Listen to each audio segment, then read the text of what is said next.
እግዚአብሔር እንዴት ለኪዳኑ ታማኝ እንደሆነ ኪዳኑ ደግሞ እንዴት ፍጻሜ እንዳገኘ የተረጋገጠበት ኢንሲደንት ነው አዲስ ኪዳን የኪዳኑ ፍጻሜ። እና ጳውሎስም ያንን ተከትለው ነው በቃ ሲጠበቅ የነበረው በእስራኤል ታሪክ ውስጥ ያለው የመዳን መቋጫ እኮ ኢየሱስ ክርስቶስ አሁንና አሜን ሆኗል እያሉ ያንን በደንብ አድርገው ራይትሬት ሲያደርጉ ደጋግሞ ሲናገሩ እናያለን። እስራኤልን ራሱ እስራኤል ያረጋት ምንድን ነው?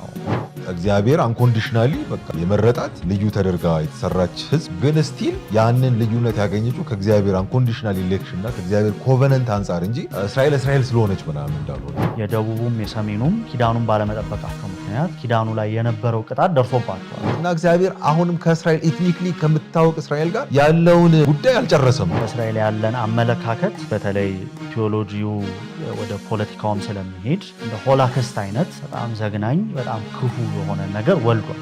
ወይ መጽሐፍ ቅዱስ ላይ ታሪኩ አካውንት የተደረገላት እስራኤል አሁን ዘመን ድረስ አምልቶ መለጠጥና አሁን ዘመን ባለችው አይነት እስራኤል መነጽር ውስጥ ለማየት ሙከራ ማድረግ አይ ቲንክ በጣም ክፉ ነገሮችን ያስባል።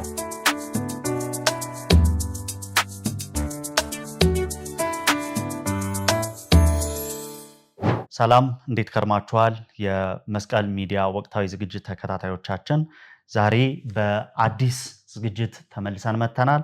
መስቀል ሚዲያ እንግዲህ እንደምታውቁት በተለያዩ ወቅታዊ ዝግጅቶች ላይ የተለያዩ ሪፍሌክሽኖችን ያቀርባል። ዛሬ ደግሞ ወቅታዊ ከሆኑ ጉዳዮች መካከል አንዱ በሆነው ርዕስ ላይ ውይይት እንድናደርግ አንድ እንግዳ ጋብዘናል።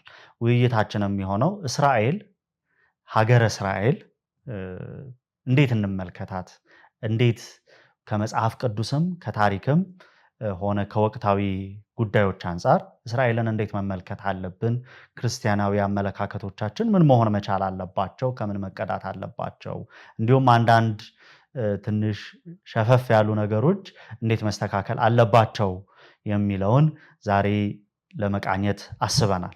አብሮኝ ያለው ወንድም እምነት አባየለ ይባላል። ለእኔ ወዳጄ ነው። የነገረ መለኮት ተማሪ እንዲሁም የነገረ መለኮት መምህር ነው። እንኳን ደህና መጣ ወደ መስቀል ሚዲያ ወቅታዊ ዝግጅታችን። እንኳን ደህና ቆያችሁ። ቴንክ ዩ በጣም ነው የማመሰግነው። እንግዲህ በመግቢያው ላይ ለመናገር ትንሽ እንደሞከርኩት እስራኤል የሚል ስም በሚዲያዎች በጣም ሆት የሆነ ነው። በተለያዩ በግጭቶችም በዲፕሎማሲም በፖለቲክስም በኢኮኖሚም በጣም ሆት ነው እና ዩዥዋሊ ደግሞ እኛ ከእስራኤል ጋር ያለን አመለካከትን ከቅዱሳት መጽሐፍት ከክርስትናችን ከነገረ መለኮታችን ጋር በደንብ ፍሬም ለማድረግ ወይንም እንደዛ ለመቀንበብ እንሞክራለን እና እስራኤልን ትንሽ በመጽሐፍ ቅዱስ በኪዳናት በብሉይም ኪዳን በአዲሱም ኪዳን መመልከት ብንችል የሚል ሐሳብ ነበረኝ እና እስራኤልን ቅዱሳት መጽሐፍት እንዴት ይመለከቷታል ከሚለውን ጀምር እስኪ። በጣም አሪፍ ጥያቄ ነው አማን። እስራኤልን በሚመለከት ያለን በርካታ አቋሞች ያው ከመጽሐፍ ቅዱስ የተቀዱ ናቸው። መጽሐፍ ቅዱስን የምናጠናበት የምናነብበት እንደገና መጽሐፍ ቅዱስ እስራኤልን በሚመለከት የተባሉ ነገሮችን የምንረዳበት ነገር በጣም እስራኤልን በሚመለከት አሁን ያለችውንም እስራኤል በሚመለከት ያለን በርካታ አቋሞች የሆነ አይነት ቅርጽ ሰጥቷል ብዬ አስባለሁ። አይ ቲንክ ይሄ ሁላችን የምንግባባበት እምነት ይመስለኛል። በጣም አዎንታዊ ነገር አለው፣ ፖዚቲቭ ነገር አለው ብዬ አስባለሁ። ምክንያቱም መጽሐፍ ቅዱስ ስናነብ አንድ የመጽሐፍ ቅዱስ ንባብ ውስጥ የተለመደ በተለይ እኛ ክርስቲያኖች አማኞች የተለመደ አይነት የመጽሐፍ ቅዱስ አነባበብ ወይም ፍሬምወርክ አለ። ይሄ ድነትን በሚመለከት እንዴት ነው ጌታ ኢየሱስ ክርስቶስ እንዴት ነው ያዳነን እና የድነት ቅደም ተከተል ደግሞ ምን ይመስላል፣ ከየት ተነስተን ነው የት የደረስነው ምናምን የሚለውን ለማየት ሙከራ ስናደርግ የእስራኤል ታሪክ ብዙ ጊዜ እንደውም ይወጣል አይደል? ከዛ ሰፊው ከሆነ ከድነት በቅደም ተከተል ከሆኑት ትልልቅ ሜጀር ዶትስ መካከል የእስራኤል ሰፊው ታሪክ ይወጣል አይደል? እኔ እንግዲህ ይሄንን ምናልባት የተሻለ ኦብዘርቭ ለማድረግ እንድላለን ብዬ አስባለሁ ሳስተምር። አንዳንድ ጊዜ መጽሐፍ ቅዱስን ለማጥናት ጠቃሚ የሆኑ በጣም ግን መሰረታዊ የሆኑ ሁሉ ሰው ሊረዳቸው የሚችሉ ነገሮችን እንዲሁ እንደ ሪቪዥን አይነት ነገር እያደረኩ ለማቅረብ ሞክራለሁ እና እስቲ መጽሐፍ ቅዱስ ሜጀር ዶትስን እኔ ከየት ተነስተው ነው የት መሄደው ምናምን የሚል ጥያቄ ጠይቃሉ። እና ብዙ ጊዜ ማስተውለው እግዚአብሔር ሰዎችን ፈጠረ፣ ከዛ ሰዎች ኃጢአት ሰሩ፣ ከዛ ኢየሱስ መጣ። የሆነ መሀል ላይ በጣም ሜጀር የሆነ መረሳት የሌለበት ግን የሚረሳ የሆነ ትልቅ ቸንክ አለ፣ ባዶ ባዶ ክፍል አለ ገደል ነገር ይሆናል ምናምን እና እስራኤልን አውጥቶ የእስራኤልን ታሪክ እግዚአብሔር ከእስራኤል ጋር የሰራውን ትልልቅ ስራዎች የመሰረተውን ኪዳን እንደገና ደግሞ ለእስራኤል ደግሞ መምጣት ምክንያት የሆኑ አባቶች ፎርፋዘርስ የነሱ መጠራት እና ደግሞ እስራኤልም እንደ ህዝብ ከታወቀ በኋላ እግዚአብሔር ከነሱ ጋር ያደረገው የኪዳን ግንኙነት እንደ ህዝብ ሲታወቁ መንግስት ሲሆኑ ንጉስ ሲያነግሱ ከዛ የሚታወቁ ታሪኮች ለሁለት ሲከፈሉ ሰሜንና ደቡብ ተብሎ ከዛ በርካታ ደግሞ የምርኮ ታሪኮች ሰሜኑ ሲወሰድ ደቡቡ ሲከተል የነባቢሎን መምጣት የቤተ መቅደሱ መውደም ተመልሶ ደግሞ መምጣት የነቢያቶች መላክ እዛ እግዚአብሔር ደግሞ ቀድሞ ለአባቶችና እንደ ህዝብ ደግሞ ለሚታወቁ ለዛ ለእስራኤል ህዝብ የሰጠው ኪዳን ፍጻሜ ወደፊት ምን ይሆናል የሚለው ተስፋ ደግሞ ሲሰጣቸው እነኚህ ሁሉ ነገሮች እስራኤልን እንደ አንድ ትልቅ ሜጀር ዶት መጽሐፍ ቅዱስ ውስጥ ማሰብ ስንችል ምናስባቸው ደግሞ መጣለም የሌለባቸው አዲስ ኪዳንንም የእግዚአብሔርን የማዳን መንገድ ለመረዳት በጣም ቁልፍ ኪ የሆነ ነገር ነው ብዬ አስባለሁ እና እስራኤልን ለማሰብ መሞከር በድነት ሰንሰለት ውስጥ በጣም ጥሩ ነው አፕሪሼት የሚደረግ ነገር ነው ግን እስራኤልን ስናስብ በምን አይነት መልኩ ነው የምናስበው ደግሞ የሚለው ነገር በጣም በጥንቃቄ መታየት ያለበት ነገር ነው ያው ኋላ ላይም በደንብ እናነሳዋለን አሁን ላይም ካሉ ነገሮች ጋር ሜጀር ከሆኑ ግሎባል ኢንሲደንቶች ጋር ምናምን ያለን እይታ በምን አይነት መልኩ ሼፕ እንዳደረገው በጣም ግልጽ ይመስለኛል እስራኤል ማናት አትሊስት እንደ ህዝብ የታወቁበትን ከግብፅ ምድር የወጡበትን ኢንሲደንት አንስተን ማጥናት ያለብን ይመስለኛል እስራኤል ማናት በሚለው ጥያቄ ውስጥ ኦፍኮርስ እግዚአብሔር በግብፅ ምድር ተጥሎ የነበረውን እና በጣም በርካታ ትልልቅ ግፍና ጭቆና ሲደርስበት የነበረውን ህዝብ ነፃ ያወጣበት የነፃ ማውጣት መንገድ ለአባቶቻቸው በሰጠው የኪዳን ተስፋ ውስጥ የሚታይ ነው ለአብርሃም ለይስሐቅ ለያዕቆብ እና አብርሃም ያሉ ቀድሞ እግዚአብሔር የልጅ ጥያቄን በሚያቀርብበት ጊዜ እኔ እኮ ህዝብ ካንተ ሰራለሁ ከዛ 400 ዓመት ይጨነቃል አንተ በዛ ጊዜ አትኖርም ግን ደግሞ በብዙ ሀብት በብዙ ብልጥግና ደግሞ ይወጣል የአሞራን ኃጢአት አልተፈጸመም ምናምን የሚል አይነት ተስፋ ሲሰጠው እናያለን እና ለአባቶች የተሰጠው ተስፋ ውስጥ ህዝብ እንደሚያደርጋቸው እንደሚያሰፋቸው እና ደግሞ ዋናው ኦብጀክቲቭ ደግሞ ከነ አብርሃም መምጣት አስቀድሞ ወደ መላ ዓለሙ የገባውን ኃጢአት የሚባለውን መጥፎ ትራጀዲ ሪቨርስ ለማድረግ እሱን ለመቀልበስ እንደሆነ ራሱ እግዚአብሔር በኪዳን ውስጥ ሲናገር እናያለን እና ዘጸአት መጽሐፍ ላይ ያንኑ ተስፋ ሲደግምላቸው እንደ ህዝብ እነሱን ኮንስቲቲዩት አድርጎ ሰርቷቸው ከነሱ ጋር የኪዳን ስምምነት ሲያደርግ በዛ በኩል ደግሞ ወደ ዓለም ኢንትሮዲውስድ የሆነውን ኃጢአት አህዛብን በማዳን ኃጢአት ያደረሰውን ክፉ ነገር በሙሉ ሪቨርስ በማድረግ ዲል እንደሚያደርግ ይናገራል እና የእግዚአብሔር ህዝብ ሆና ኢንስትሩመንት ሆና የእግዚአብሔር መሳሪያ ሆና የመላ ዓለሙን ችግር የምትቀለብስ ሚንስ ኦፍ ሶሉሽን እንድትሆን ነው እግዚአብሔር የሰራት በብሉይ ኪዳን ላይ ያንን ማየት እንችላለን እና በቅደም ተከተል እንግዲህ እስራኤል ማናት የሚለው ቅድም ካልኳቸው ነገሮች ጋር በጣም የተተነተነ የሚቀርብ ነው እና እግዚአብሔር ኪዳን ሲሰጣቸው እነሱም የኪዳን ኦብሊጌሽን አላቸው ህግ ሰጥቷቸዋል ለህጉ መገዛት እንዳለባቸው ይጠይቃል ህጉ ራሱ የሚጠይቀው አይነት ሪስፖንሲቢሊቲ አለ የኪዳን መንገድ አለ የኪዳን ስርዓት አለ ከዛ እግዚአብሔር ደግሞ እናንተ በዚህ መንገድ ከሄዳችሁ እኔ ራሴ ለኪዳኑ ያለኝን ታማኝነት ደግሞ አረጋግጣለሁ አሳያለሁ የሚል የተስፋ ቃል ይሰጣቸው እናያለን እና ይሄኛው መሰረት ታይቶ ነው በዚህ መሰረት ላይ ነው እንግዲህ ቀጣይ ይመጡ የታሪክ ሰንሰለት ውስጥ የምናያቸው ነገሮች በሙሉ የሚተነተኑት እና እግዚአብሔር እስራኤልን በጣም ዩኒክ በሆነ ጥሪ የራሱ ህዝብ አደረጋት እና ኪዳን መሰረተ እና በታሪኳ ውስጥ በርካታ ነገሮች ሲገጥሟት እናያለን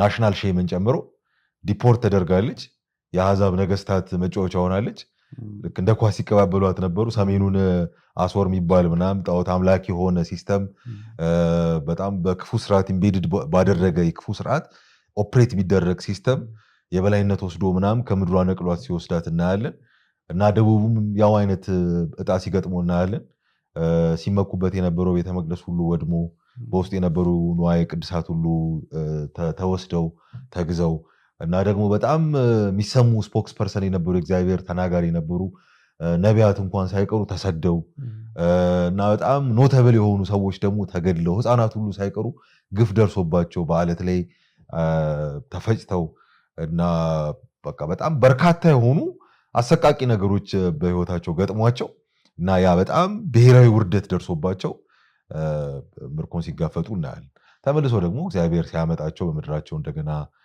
መገኘት ሲችሉ እግዚአብሔር ሌላ አዲስ ኪዳን ከነሱ ጋር እንደሚያደርግ ተስፋ ለነቢያት ሲሰጣቸው እነ ኤርሚያስ እዚህ ጋር እነ ዳንኤል እናስታውሳለን።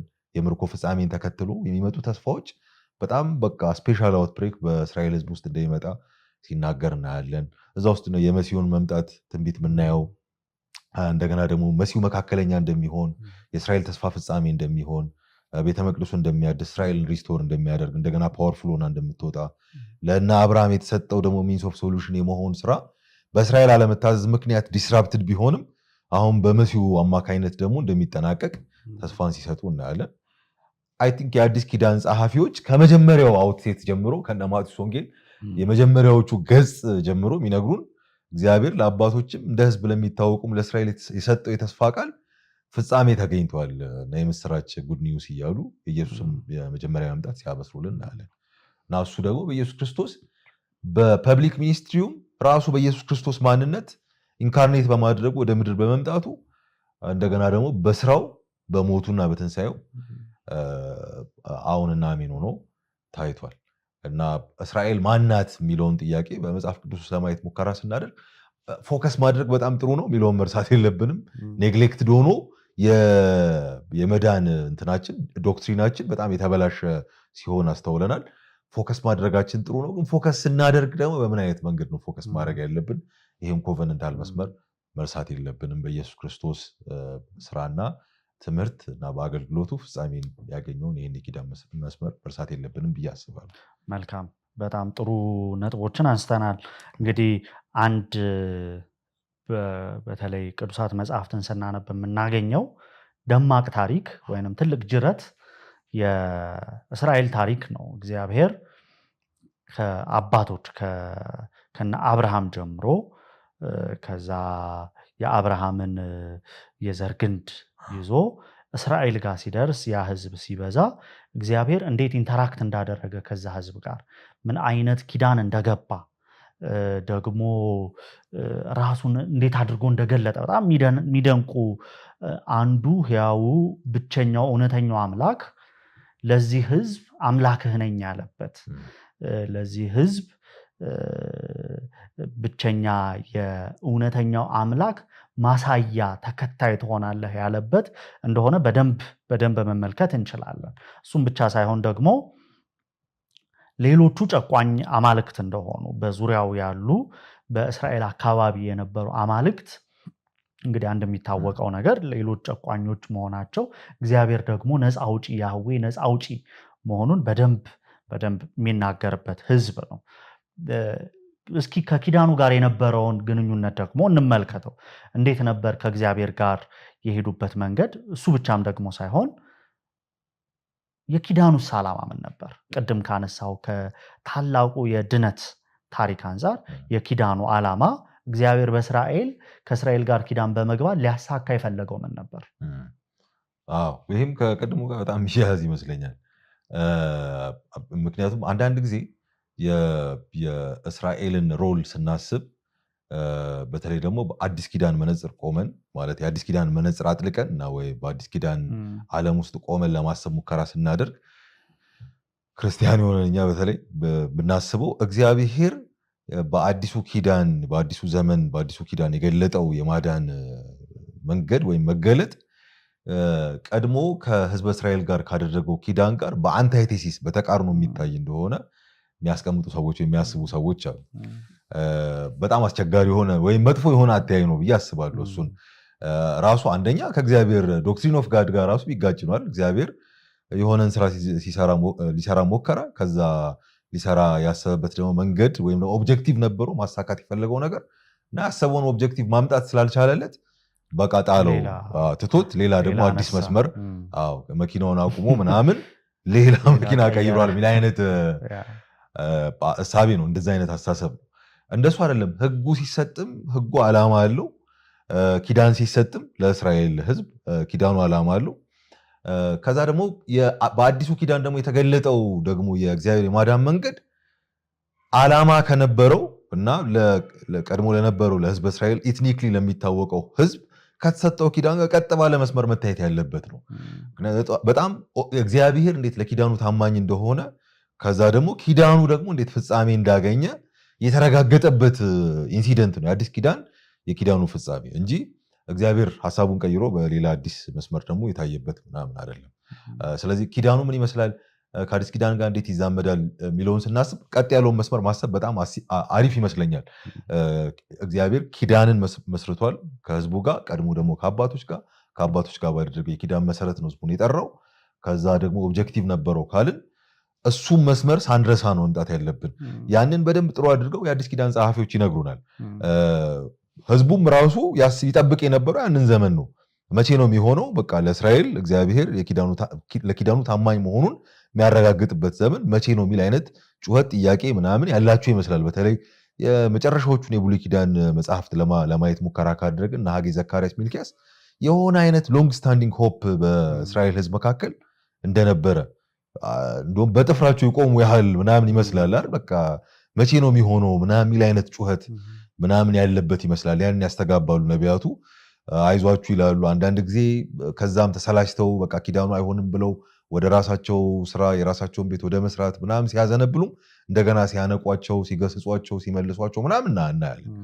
አዲስ ኪዳንም የወንጌላት ጸሐፊ ወንጌላውያኖቹ ለማቴዎስ፣ ማርቆስ፣ ሉቃስ ምናምን ያን የምስራች ተናግረው ነው የሚጀምሩት። እንደውም በጣም ቢዩቲፉል በሆነ ስታይሊስቲክ በሆነ መንገድ የኢየሱስን ታሪክ ሲናገሩ ከሚታወቁ በእስራኤል ህዝብ ውስጥ ከሆኑ ታላላቅ ኢንሲደንቶች ጋር የሆነ እንዴት ነው በጣም ግጥምጥም ባለ መልኩ ወይም ያን ኢኮ በሚያደርግ አይነት መልኩ ነው የሚያቀርቡት የኢየሱስን ታሪክ።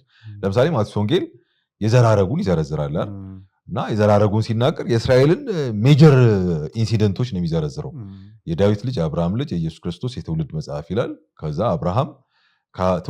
ከአብርሃም አንስቶ እስከ ዳዊት ድረስ 14 ትውልድ፣ ከዳዊት አንስቶ እስከ ባቢሎን ምርኮ 14 ትውልድ ይላል። ከባቢሎን ምርኮ እስከ ኢየሱስ ክርስቶስ 14 ትውልድ። ኦፍኮርስ የ14 የሚለው ቁጥር ራሱ ከዳዊት ስም ጋር በሂብሪው ካለው ዳውድ ከሚለው ጋር እያንዳንዱ ሌተር ቁጥር ስላለው ከዛ ጋር በጣም የሚገጥም ነው፣ ኮግኔት የሚያደርግ ነው እና በጣም ስታይሊስቲክ ነው፣ በጣም ቢዩቲፉል ነው። እና ዳዊት ደግሞ በኪዳን ተስፋ ውስጥ ምን አይነት ሰው እንደሆነ ማየት እንችላለን። በጣም መሲያኒክ ኪንግ እና ኤስካቶሎጂካል የሆነው ወደፊት የሚመጣው የእስራኤል ተስፋ የሆነው መሲህ በዳዊት ፓራዳይም ውስጥ የሚመጣ እንደሆነ እናያለን። ይሄ እነ ናታን ምናምን የነገሩትን ትንቢት ትዝ ይለናል ብዬ አስባለሁ። በዝግባ ቤት ውስጥ ተቀምጫለሁ፣ የእግዚአብሔር ታቦት ውጭ ነው ያለው፣ እንዴት ምናምን ይህ አይሆንም ቤት ልስራ ብሎ ይነሳል ዳዊት። ከዛ አንተ አይደለም የምትሰራው ይባላል በናታን አማካኝነት እና ግን ከዳዊት የሚወጣ ልጅ እና እሱ እግዚአብሔር እንደመረጠ እግዚአብሔርን ቤት እንዲሰራ እና ያ ቤት ብቻ ግን ሳይሆን የሚወጣው ልጅና ለዛ ልጅ ለዳዊት ልጅ የሚሰጠው ንግስና የዘላለም እንደሆነ ምናምን ይናገራል። ትንሽ ገጾችን አልፈን ስናይ እኮ ዳዊት ከሞተ በኋላ ንጉስ ሆኖ የምናገኘው ሰለሞን ነው። ግን የተነገረው ተስፋ ትንሽ ከሰለሞን የሚሰፋ ምናምን ሆኖ እናየዋለን። ስለዚህ እሱ ይታወቃል። በቃ በእስራኤል ታሪክ ውስጥ ዴቪዲክ የሆነ በዳዊት መስመር የሚመጣ ንጉስ ይነሳል የሚለው ተስፋ በቃ በእነሱ ማይንድ ውስጥ በጣም የሚያቃጭል ነው። የሚጠብቁት ስካቶሎጂካል ሆፕ ከዛ ጋር በጣም አሶሺየትድ ነው። ራሱ መጥቶም ይነግሳል በዳዊት ዙፋን ላይ የሚቀመጥ ነው። ሌሎች ነቢያቶችም ይህን በጣም በደንብ አድርገው በጥሩ ሌሎች አይነት ዲስክሪፕሽኖች ምናምን ሲያስቀምጡልን እናያለን። እና ማቴዎስ እሱን ይጠቀማል። ትንሽ ደግሞ ገለጥ አድርገን ስናይ ደግሞ ይሄው ራሱ የተወለደው ንጉስ በዳዊት መስመር የመጣው የሚጠበቀው ንጉስ ወደ ግብፅ ምድር ሲሄድ እናያለን። እና ወደ ግብፅ ምድር የሄደ እስራኤልን እናውቃለን በብሉይ ኪዳን ታሪክ ውስጥ። ይህም በጣም ተመሳሳይ ነገር ነው። የሄዱበትን ምክንያት ደግሞ ነው ሄደው እዛ መሲህ የሆነው መሲያኒክ ፊገር የነበረው ፕሮፌቱን ሙሴን ለመግደል ሙከራ ተደርጓል በአሕዛብ ንጉስ በፈርዖን። ህፃናት ሲጨፈጨፉ እናያለን። እዚህኛውም የማቴዎስ ወንጌል ላይ ተመሳሳይ ነገር ይሆናል። ህፃናት ይገደላሉ። እሱም ፈልጎ ንጉሱ ሄሮድስ የሚባለው ሰው እና ወደ ግብፅ ይሄዳል። ተመልሶ ሲመጣ ማቴዎስ ኢንቴንሽናል ይጠቀማል የሆሴ 8ን ልጄን ከግብፅ ጠራሁት ቢለውን ስቲል ኒው ኢዝራኤል እንደሆነ የሚያሳይ ነው። ተመልሶ ይመጣል፣ ምድረ በዳ ይሄዳል። 40 ቀን ይጾማል፣ ይጸልያል። እስራኤል 40 ዓመት በምድረ በዳ ያሳለፈችውን ነገር በደንብ አድርጎ ኢኮም ያደርግ ነው። ይሄም በዲያብሎስ ይፈተናል፣ ተመሳሳይ ፈተና ነው። እንደገና ደግሞ ወደ ተራራ ይወጣል። የእግዚአብሔርን ስርዓት ስለ አዲሱ ኪንግደም የእግዚአብሔርን ስርዓት ያስተምራቸዋል። ሙሴ ተራራ ላይ ወጥቶ የእግዚአብሔርን ትእዛዝ የያዘውን ህግ ይዞ ሲወርድ ለህዝቡ ሲናገር ያለውን ታሪክ በደንብ አድርጎ ኢኮም ያደርግ ይመስለኛል። እና በጣም በአማረ መልኩ በጣም ደግሞ አርቲስቲክ በሆነ መንገድ እነ ማቴዎስ ኢየሱስ አዲሱ ኢዝራኤል እንደሆነ ኢየሱስ አዲሱ ሙሴ ወይም ደግሞ በዴቪዲክ ላይን ውስጥ የሚጠበቅ የነበረው ንጉሱ መሲህ ኢየሱስ እንደሆነ ያሳያል እና እነ ጳውሎስም ያንን ተከትለው ነው በቃ ሲጠበቅ የነበረው በእስራኤል ታሪክ ውስጥ ያለው የመዳን መቋጫ እኮ ኢየሱስ ክርስቶስ አሁንና አሜን ሆኗል እያሉ ያንን በደንብ አድርገው ራይትሬት ሲያደርጉ ደጋግሞ ሲናገሩ እናያለን እና በአዲስ ኪዳን ውስጥ ለማየት ሙከራ ካደረግን አይ ቲንክ የአዲስ ኪዳን ጸሐፊዎች በጣም ቦልድ ናቸው ብዬ አስባለሁ። የኢየሱስ ክርስቶስ የተስፋው ፍጻሜ መሆን እና ራሱ እስራኤልን ኢምቦዲ ማድረጉ ማለት ነው። ራሱ እስራኤል የሆነችውን የሆነ ከዛ የእስራኤልን ታሪክና የእስራኤልን ኪዳን ኢምቦዲ ያደረገ እና ያንን ደግሞ የፈጸመ እግዚአብሔር ፌስፉልነስ የታየበት በጣም ድራማቲክ ነው። ምክንያቱም እስራኤል ትጠየቃለች በኪዳን ውስጥ ታማኝነትን ትጠይቃለች እና ፌዝለስ ሆና ነው ግን የቀረችው። የእሷ ታማኝ አለመሆን ግን እግዚአብሔርን ታማኝነት አላስቀረውም። እነ ጳውሎስ የሚከራከሩት ሮሜ 3 ላይ እና የእስራኤል ብልጫው ምንድነው የመገረዝ ጥቅሙ ምንድነው ምናምን የሚል ጥያቄ ታነሳላችሁ እና በቃ አስቀድሞ እግዚአብሔር ቃላት አደራ ተሰጣቸው። ግን የእሷ ታማኝ አለመሆን እግዚአብሔርን ታማኝነት አስቀርቷል?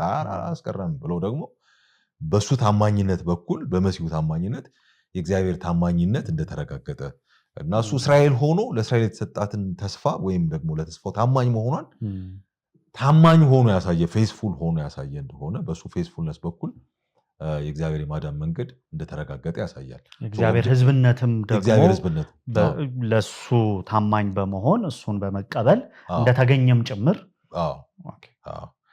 ኦብጀክቲቭ የነበረው የመጀመሪያውን ክፉ ነገር መቀልበስ ነው፣ ሪቨርስ ማድረግ ነው። እሱን ደግሞ አድርጓል። ያደረገው አክቹዋሊ እስራኤል ኒው እስራኤል ከሙታን ሲነሳም እግዚአብሔር ቪንዲኬት ያደረገው ስለ ህዝቡ የሚዋጋ አምላክ እንደሆነ ለህዝቡ ደግሞ የቆመ የኪዳን ታማኝነቱን የሚያሳይ እሱን የሚገልጥ አምላክ መሆኑን የሚያሳይ ነው። ሬዘሬክሽኑም ያንን የሚናገር ነው። የእስራኤል ቪንዲኬሽን ነው እና ግን ኒው እስራኤል አድርጎ ደግሞ በአዲስ መንገድ በዛ መስመር እግዚአብሔር ህዝብ ደግሞ ኮንስቲቱት ሲያደርግ እናያለን። ይሄንን መስመር መያዝ ሁለቱንም ተቃራኒ የሆኑ ግን ደግሞ የመጽሐፍ ቅዱስ ሪዲንግን በጣም አድርጎ ዲስቶርት የሚያደርጉ መስመሮችን የሚመታ ይመስለኛል። አንደኛው ከእስራኤል ጋር ያለውን የእግዚአብሔርን በጣም ትልቅ የሆነውን የኪዳን ትስስር ረስቶ እግዚአብሔር ሰው መረጠ፣ ከዛ ኃጢአት መጣ፣ ኃጢአቱን ለመቀልበስ ልጁን ላከ። በመካከል ያለውን ቮይድ መፍጠር ዝም ብሎ ኖርማል ታሪክ አድርጎ ጊዜው ኢየሱስ እስኪደርስ ድረስ ዝም ብሎ ዜር ያሉ ታሪኮች በጣም ኢንሲግኒፊካንት የሆነ ዝም ብሎ ረጅም ዘመን አድርጎ ማሰብ ወይ ደግሞ እዛ ውስጥ ከዛ ጋር ተመሳሳይ የሆነ ቅድም ያልኩት የህጉ ለእስራኤል የተሰጠው ኪዳን ከጸጋውና በኢየሱስ ክርስቶስ በኩል ከተገለጠው ማዳን ጋር በተቃርኖ የሚታይ ቴሲስ አንታይቴሲስ አይነት ነገር አድርጎ የማቅረብም አይነት ሞዴልን አይ ቲንክ የሚቃወም የሚመታ ይመስለኛል። ልከኛ የሆነው ፕሮፐር ሪዲንግ ኦፍ ዘ ባይብል እና ትክክለኛው አንደርስታንዲንግ ኦፍ ሳልቬሽን በኪዳን ውስጥ ማሰብ እና የኪዳኑ ኦብጀክቲቭ የዓለሙን ችግር አንዱ ማድረግ ነው። እግዚአብሔር ደግሞ በእስራኤል በኩል ነው ያደረገው። ኦፍኮርስ ኢየሱስ የእስራኤል ሪፕሬዘንታቲቭ ሆኖ ነው የመጣው። ኒው እስራኤል የእግዚአብሔርን ኦብጀክቲቭ ደግሞ አሳክቷል። እሱ መረሳት ያለበት አይመስለኝም። በጣም መልካም። በጣም ጥሩ ነጥቦችን እያነሳን ነው። ስለዚህ አሁን አንዱ ያልከን ኢየሱስ እውነተኛው እስራኤል በደከመችበት በወደቀችበት በሱ የቆመ ወይንም የእስራኤል ታማኝ ባልሆነችበት ታማኝ በመሆን የእግዚአብሔርን ዓላማ ያሳካ የእግዚአብሔርን ፍቃድ እውን ያደረገ ነው ብለናል። ስለዚህ እሱን እንደዛ እንያዘው። ነገር ግን አንድ ጥያቄ እስራኤልን ራሱ እስራኤል ያረጋት ምንድን ነው ማለት ዋት ሜክስ እስራኤል ራሱ እስራኤል የሆነችው በምን ምክንያት ነው? ከኪዳኑም አንጻር እግዚአብሔር ከገባላትም ተስፋ አንጻር የሚለውን እስኪ ትንሽ እስራኤል ምን እንዳረጋት ትንሽ እንየው እስኪ። ምንድነው እስራኤልን ዩኒክ ምንድነው ዩኒክ ያደረጋት ከሌሎቹ ህዝብ የተለየ ያደረጋት ምንድን ነው የሚለውን እስኪ ትንሽ እንየውና ከዛ አዲስ ኪዳን ላይ ያሉ የተወሰኑ መንባባትን እንመለከታለን። ኦፍኮርስ ምንም ጥያቄ የለውም በቅድም ባልነው ውስጥ የሚመለስ ይመስለኛል። የእግዚአብሔር ኪዳንና የእግዚአብሔር ምርጫ ነው እስራኤልን ዩኒክ ያደረጋት እንጂ ምንም የተለየች ዩኒክ ህዝብ ስለሆነች አይደለም። ከመጀመሪያውም ኢኒሻል ስቴጅ ጀምሮ ለማየት ሙከራ ካደረግን፣ ምክንያቱም የእግዚአብሔርን ምርጫም ስናይ በብሉይ ኪዳን በጣም አንኮንዲሽናል የሆነ ነው አይደል? አባቶቻቸውንም ሲመርጥ ምናምን ከሀገር ከዘመድ ከአባት ቤት ተለይተን ወደማሳይ ምድር ውጣ ምናምን ሲል ኋላ ላይ ይሄን ዘፍጥረት መጽሐፍ ላይ ነው የምናየው እና ኢያሱ ምናምን የሚነግሩን ጣዖት አምልኮ ውስጥ ነበረ አብርሃም ምናምን ነው የሚሉናል። ከለዳውያን ኡር ነበረ፣ አባቶቹም እንደዛው የጣዖት አምላኪዎች ነበሩ ምናምን። ሶ ቢብሊካል ፓሴጅስ እንኳን የሚነግሩን ስለ እስራኤል አባቶች የእስራኤልን አምላክ የሚያመልክ ወይም ደግሞ ዋን ትሩ ጋድ ሞኖቴስቲክ በሆነ ኋላ ላይ ኢንትሮዲውስድ በሆኑ አይነት መስመር ያለውን ልከኛውን አምላክ የሚፈልጉ ሰዎች አድርገዋቸው አይደለም የሚስሏቸው። በኪዳኑ መስመር ውስጥም እንኳን ሆነው የነሱን በጣም ግራንዶር የሆነ ወይም ምንድነው ይሄ በጣም የነሱን በጣም አስደናቂ ቁመና ምናምን አይደለም የመጽሐፍ ቅዱስ ጸሐፊዎች እኮ የሚነግሩን አይደል። እንደውም ፕሮፐርሊ እስራኤልን ካየን እግዚአብሔር አንኮንዲሽናሊ በቃ የመረጣት ልዩ ተደርጋ የተሰራች ህዝብ ግን ስቲል ያንን ልዩነት ያገኘችው ከእግዚአብሔር አንኮንዲሽናል ኢሌክሽን እና ከእግዚአብሔር ኮቨነንት አንጻር እንጂ እስራኤል ስለሆነች ምናምን እንዳልሆነ ኢሴንሻል ወይም ኢነረንትሊ ልዩነት የሚባል ነገር እሷ ስለተገኘ እንደሆነ አይደለም። ይሄ እንግዲህ ከኪዳኑ በፊት ብቻ ሳይሆን ከኪዳኑ በኋላ እንኳን ማለት ነው። እና የመጽሐፍ ቅዱስ ጸሐፊዎች ያንን አይደብቁንም አይደል። በጣም ትልልቅ ናሽናል ሼሞች ናቸው የሚደርሱባቸው። ንጉስን አንግሰው መንግስት ከሆኑ በኋላም ይጋዛሉ፣ ይወሰዳሉ፣ በምድራቸውም እያሉ በጦርነት ይሸነፋሉ። ብዙ ጊዜ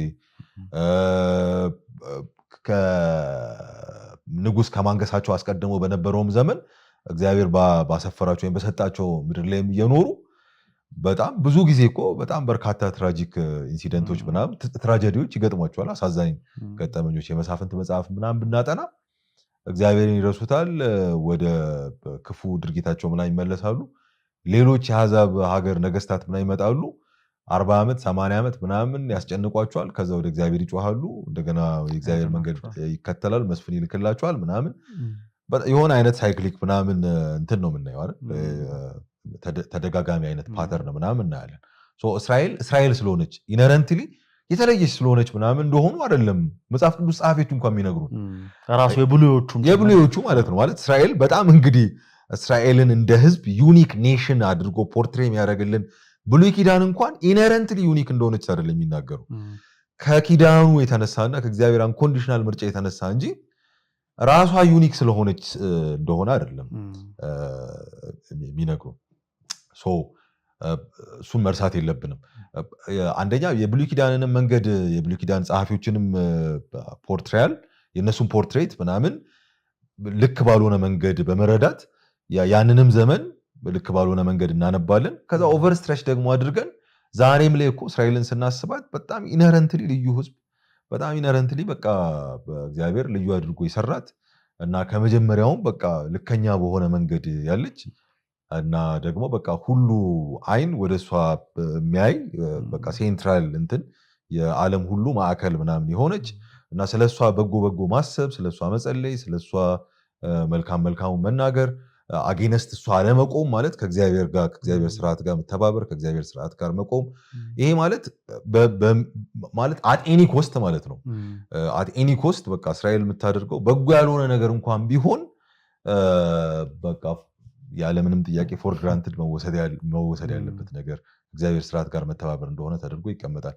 ይሄ እንግዲህ ይሄንን አስተሳሰብ ጀስቲፋይ ለማድረግ ቢብሊካል ቴክስቶች ናቸዋል ሰፖርት ለማድረግ ምናምን ጥቅም ላይ የሚውሉት። ቢብሊካል ቴክስቶቹን እንኳን ፕሮፐርሊ ለማየት ከሞከርን በጣም ፌቨር በተደረገችበት እግዚአብሔር ለኪዳን ለዓላማ በመረጣትና ታሪኳ በስፋት በተዘገበበት የብሉይ ኪዳን ቴክስቶች እንኳን መካከል የእግዚአብሔር ስፖክስ ፐርሰን የነበሩ ሰዎች በጣም ሃርሽሊ ኮፕ የሚቀጠቅጧት ዘመን ነው እና እግዚአብሔር ኃጢአተኛ በሆኑ ነገስታት እንደሚቀጣት ምናምን የሚናገሩባቸው በጣም በርካታ ክፍሎችን እናያለን ከብሉይ ኪዳን።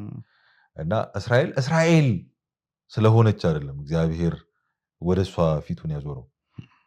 እስራኤል የተለየች ስለሆነች አይደለም እግዚአብሔር ለኪዳን የመረጣት። የእግዚአብሔር አንኮንዲሽናል ኢሌክሽን ነው እስራኤል ያደረጋት። እና ደግሞ ቮኬሽን ነበራት፣ ኦብጀክቲቭ ያለው ዓላማ ያለው የሚፈጸም ፉልፊል ሊደረግ የሚችል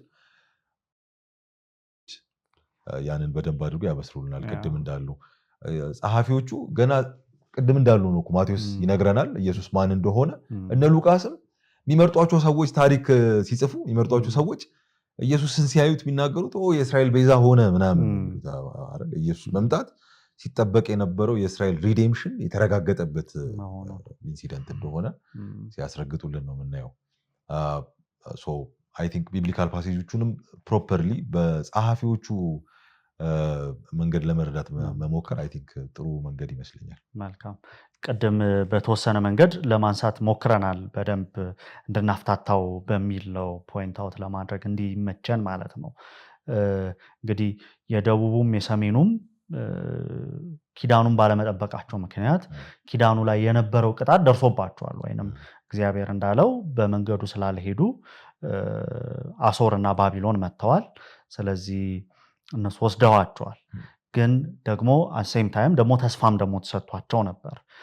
የትድግና ተስፋ ድጋሚ የመመለስ ተስፋ በጣም ብዙ እነ ኤርሚያስም እነ ሕዝቅኤልም እነ ኢሳያስም በደንብ እነዚህ ትልልቆቹም ነቢያት በተደጋጋሚ የሚናገሩት ተስፋዎች ነበሯቸው እና እነዚህ ተስፋዎች ምን እንደሆኑ በተለይ ከግዞት መልስ የሚሆኑትን ነገሮች እግዚአብሔር 1 2 3 እያለ በደንብ ቆጥሮ እንደነገራቸው የአዲስ ኪዳን ጥናቶች ወይንም በሁለተኛው መቅደስ ውስጥ የነበሩ ኤክስፔክቴሽኖች ጥበቃዎችም ይነግሩናልና እነሱን እስኪ ምንድን ነበሩ ተስፋዎቹ?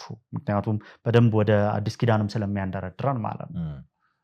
ይሄ መጽሐፍ ቅዱስን በተለይ በካኖኒካል መጽሐፎቹን ለማጥናት ሙከራ ስናደርግ ያው ታውቃለህ አንደኛው ከኛ ከቆምንበት ከኒው ቴስተመንት ፖይንት ኦፍ ቪው ተነስተን ወደኋላ ለማየት ስንሞክር ከመጀመሪያው ከስም አጠቃቀማችንም ጀምሮ ብሉይ ኪዳን እያለ ነው የምንጠራው። ያለፈ ያረጀ ምናምን የሚል አይነት ኮኖቴሽን ያለው ይመስላል። እንደውም በጣም ጥሩ በሆነ ሄልዚ በሆነ ዲያሎግን በሚፈልግ አይነት አካዳሚክ ሴቲንግ ውስጥ ብሉይ ኪዳን የተባለ አይጠራም። እንደዛም ሰጀስት አይደረግም እንዲጠራ ታውቃለህ። ሂብሪ ባይብል የሚባለው የዕብራውያን መጽሐፍ ቅዱስ እንደገና ደግሞ መጽሐፍ ቅዱሳቸው ራሱ የተሰደረበት ቅደም ተከተል ተመሳሳይ አይደለም። ያው በቁጥርም 39 አይደለም። እንደገና ደግሞ ያው የይዘት ለውጥ ባይኖርም ማለት ነው የይዘት ለውጥ አለ ብሎ የሚከራከሩ ኦፍኮርስ አሉ። ግን ቢያንስ ሞር ኦር ለስ በጣም ተቀራራቢ የሆነ ይዘት አለ። 22 24 ምናምን የሚሉ አሉ።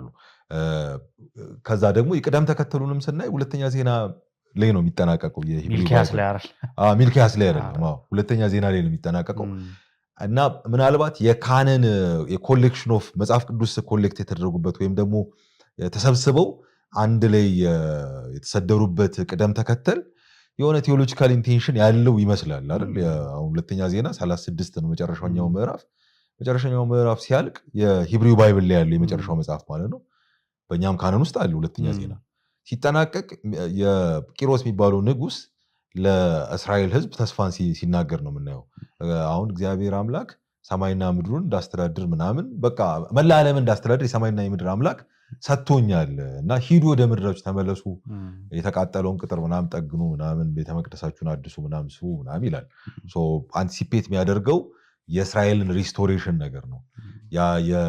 ደግሞ የሚልኪያስ መጠናቀቅን ደግሞ የሚያሳየን በሚልኪያስ በኩል የተጠናቀቀው ደግሞ የኦልድ ቴስተመንት የምንለው የክርስቲያን ብሉይ ኪዳን ደግሞ ስደራ ሚልኪያስ መጽሐፍ ሲጠናቀቅ ያለው ተስፋ የመልእክተኛ የሆነው በኤልያስ ፓራዳይም ውስጥ የሚመጣው የመጥምቁ ዮሐንስን መምጣት የልጆችን ልብ ወደ አባቶች የአባቶችን ልብ ወደ ልጆች የሚመልስ በኤልያስ መንፈስና ኃይል መሄድ ምናምን ይላል። ከዛ እዚህኛው ተስፋ ውስጥ ያለው ወደ ቤተ መቅደስ የሚመጣ ጌታ ነው እና ፎካል ፖይንቱ መሲ ጌታ ምናምን የሚል ነገር ነው። ኦፍኮርስ ኮምፕሊመንት የሚያደርግ ነው።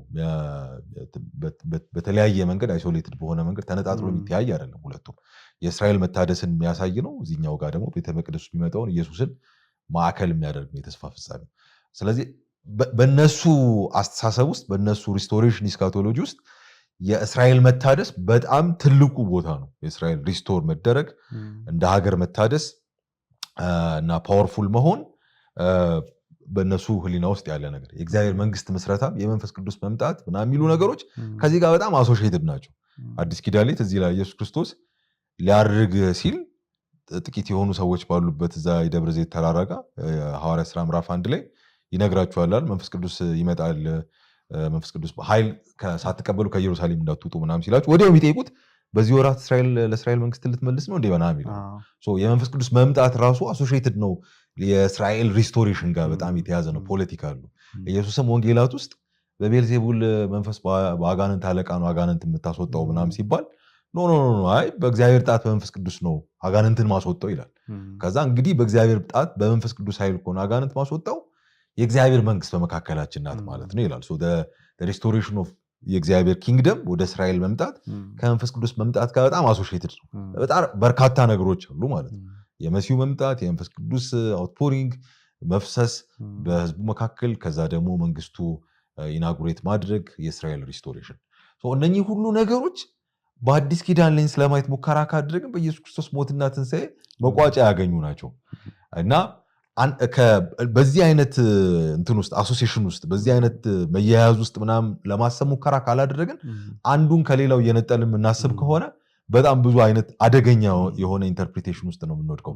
ለምሳሌ ለእስራኤል የተነገረው ተስፋ መታደስ፣ የመንፈስ ቅዱስ መምጣት፣ የአሕዛቦች ደግሞ ወደ ኪዳኑ መጠራት ኢንክሉዥን ኦፍ ጄንታይልስ ምንለው፣ ከዛ ደግሞ የመሲሁ ደግሞ መምጣትና ዋሪየር ኪንግ ሆኖ የአሕዛብን ነገስታት በብረት በትር የሚያሸንፍ የእስራኤል ንጉስ ሆኖ መገለጥ ሪቪልድ መሆን ከነኚህ ነገሮች ጋር አንድ ላይ ካላያያዝ ነው ለእስራኤል ብቻ የተሰጠ ወይም የእስራኤል ሪስቶሬሽን ብቻ አድርገን ኢስካቶሎጂ የምናስብ ከሆነ ኢንዳፕ የምናደርግበት አስተሳሰብ በጣም ዴንጀረስም ሊሆን ይችላል። ቅድም እንዳልኩት አሁን ላይ ካለ ሶሾ ፖለቲካል ዳይናሚክስ ጋር እንኳን በጣም ጎተን እናመጣዋለን። ለምሳሌ ዲስፐንሴሽናል የሚባለው አስተሳሰብ የእስራኤል ማዕከላዊነት ላይ በጣም የሚያጠነጥን ነው ታውቃለህ።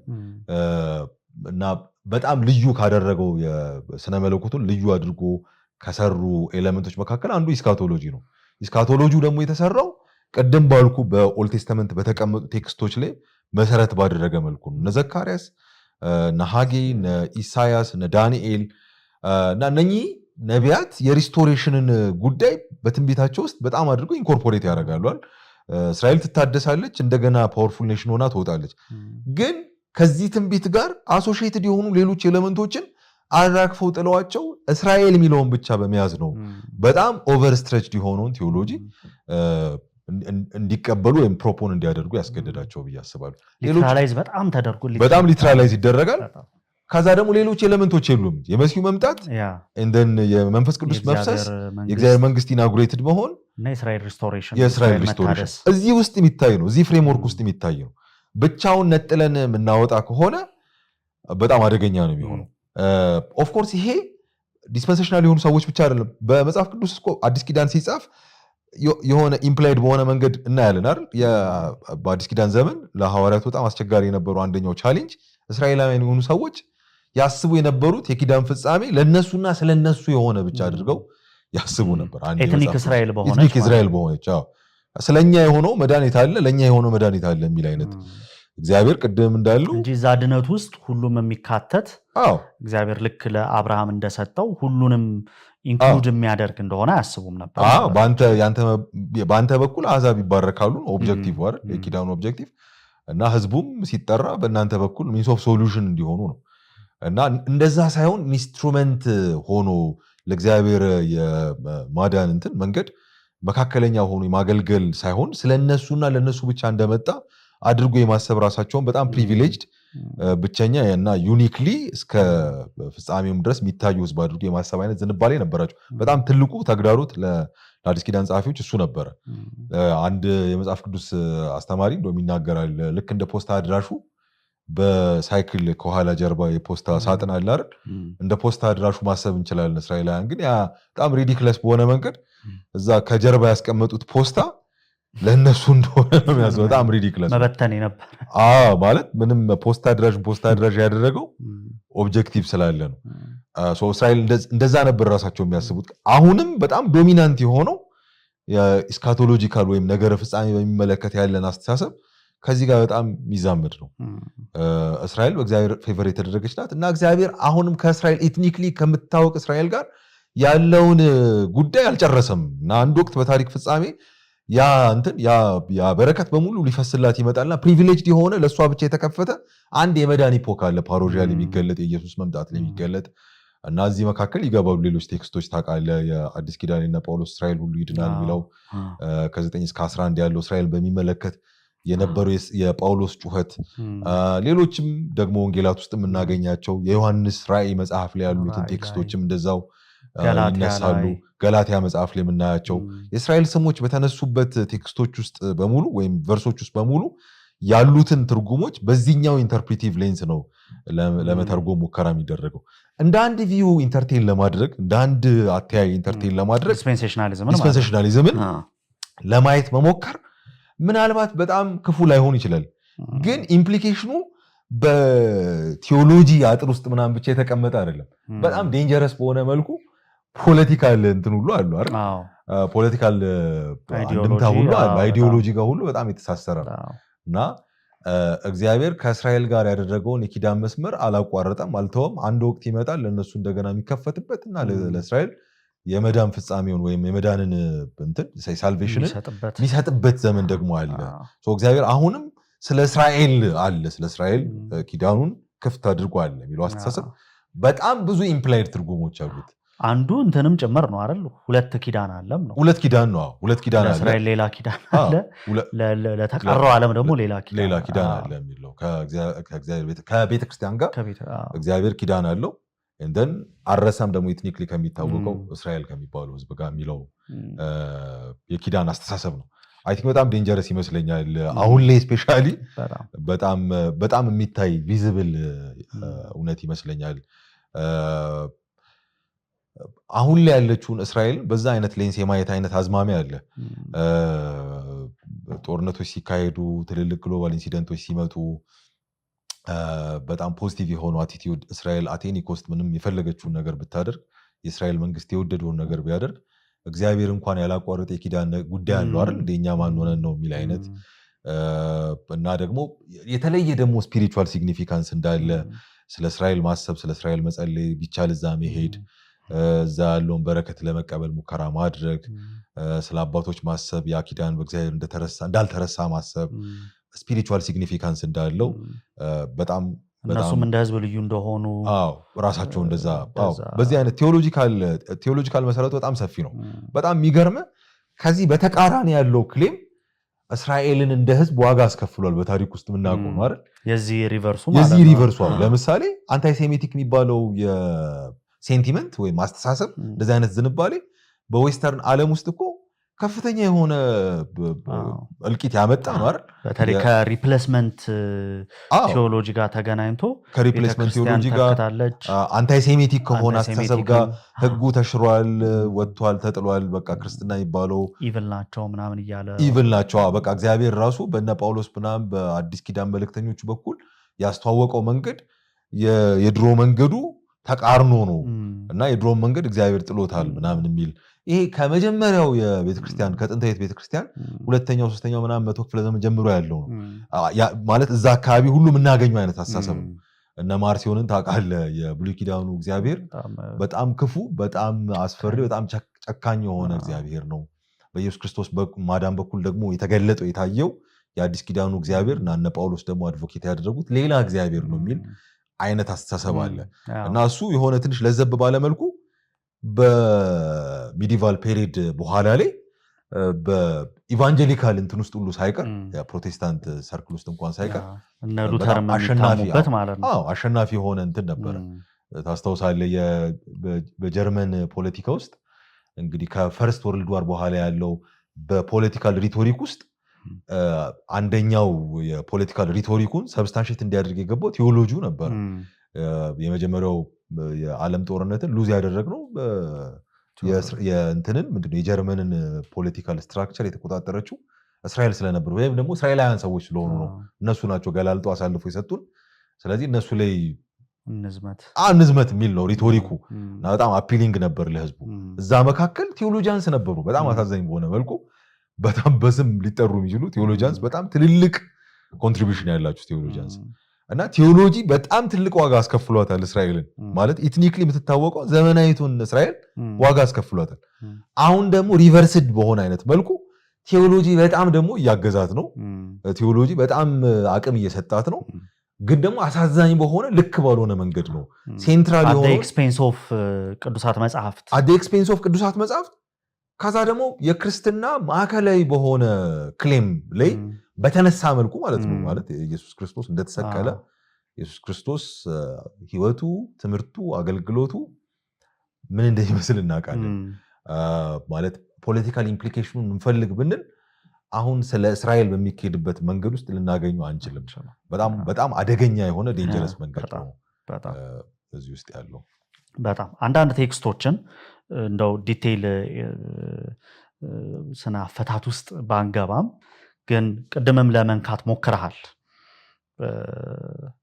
ትንሽ እናያቸው። ምናልባት አንድ ማንሳት ያለብን እንትን ቅድም እንዳልከው ስለ እስራኤል ያለን አመለካከት በተለይ ቴዎሎጂው ወደ ፖለቲካውም ስለሚሄድ እንደ ሆላከስት አይነት በጣም ዘግናኝ በጣም ክፉ የሆነ ነገር ወልዷል። እሱ በጣም ክፉ ነው ማለት አሁንም እንግዲህ ሰሚዎቻችንም የሚሰሙን ከሆነ በጣም ክፉ ነገር ነው። ቴዎሎጂ ሰርቶ አንድን ሀገር አንድን ህዝብ አታክ ማድረግ በጣም ነውርም በጣም ኢሞራልም እና በጣም ትክክል ያልሆነም ነው። ይህንን አይደለም እያለን ያለ ነው። እኛ እስራኤልን ቅዱሳት መጻሕፍት እንደሚሏት እንመልከት እያለን ስለሆነ ማለት ነው። እና እነዚህ ሪፕሌስ ተደርጋለች፣ እግዚአብሔር በሌላ መንገድ ተገልጧል፣ አሁን የቀደመው ሌላ ነው የአሁኑ ሌላ ነው እያለ መከፋፈልን ለሱ የምንሰጠው ምላሽ ትክክል ላልሆነ ነገር የምንሰጠው ምላሽ ሌላ ትክክል ያልሆነ ነገርን መውለድ የለበትም ነው። ስለዚህ ከዛ አንፃር እንትናችን አላማችን እሱ መሆኑን ሴንሲቲቭ ስለሆነ ማለት ነው ማለት ኢዚሊ ድጥ ላይ መቆም ስለሆነ ይሄንን ርዕስ ማንሳት ኢዚሊ ነው ሰው ሚስ አንደርስታንድ የሚያደርገው እና አንደኛውን ስንከላከል ሌላኛ ስህተት እየሰራን መሆን የለበትም የሚለውን በደንብ እንደ ዲስክሌመር ያዙልን አይደለ? ከዛ ውጪ ወደ ቴክስቶች እንምጣ።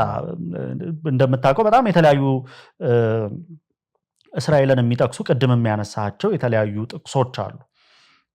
በጣም በገናናነት ከሚጠቀሱት መካከል ሮሜ ላይ ያለው ሮሜ ላይ ከምዕራፍ 9 እስከ 11 በ3 ምዕራፍ ውስጥ ጳውሎስ ስለ እስራኤል የተናገረበት ስለ እስራኤል ስለሚባለው ህዝብ ያለውን ሐዘኔታ ያለውን ቁጭት ያለውን ፍላጎት የተናገረበት ነውና እዛ ውስጥ አንድ በጣም በገናናነት ጆሮ የሚይዝ አንድ እስራኤል ሁሉ ይድናል የሚል ሐሳብ አለና አንደኛ ምን ማለቱ ነው? በእነዚህ ምዕራፎች ትንሽ ብናፍታታው የምር ኤትኒክ እስራኤልን እያለ ነው? አሁን እስራኤላዊ ነኝ የሚለውን ሰው በደም ምናምን ቆጥሮ ቢንያማዊ ምናምን የሚለውን እሱን እያለ ነው ወይንስ ምን እያለ ነው? ሌሎችም ቦታዎች ላይ ደግሞ የእግዚአብሔር እስራኤል ብሎ ሪዲፋይን ያደርጋታል። አይ ቲንክ ገላትያ ላይ አይደለ? አሁን የእግዚአብሔር የሆነች እስራኤል አለች ደግሞ ኤትኒክ የሆነች እስራኤል አለች አይነት ሴንስ ያለው።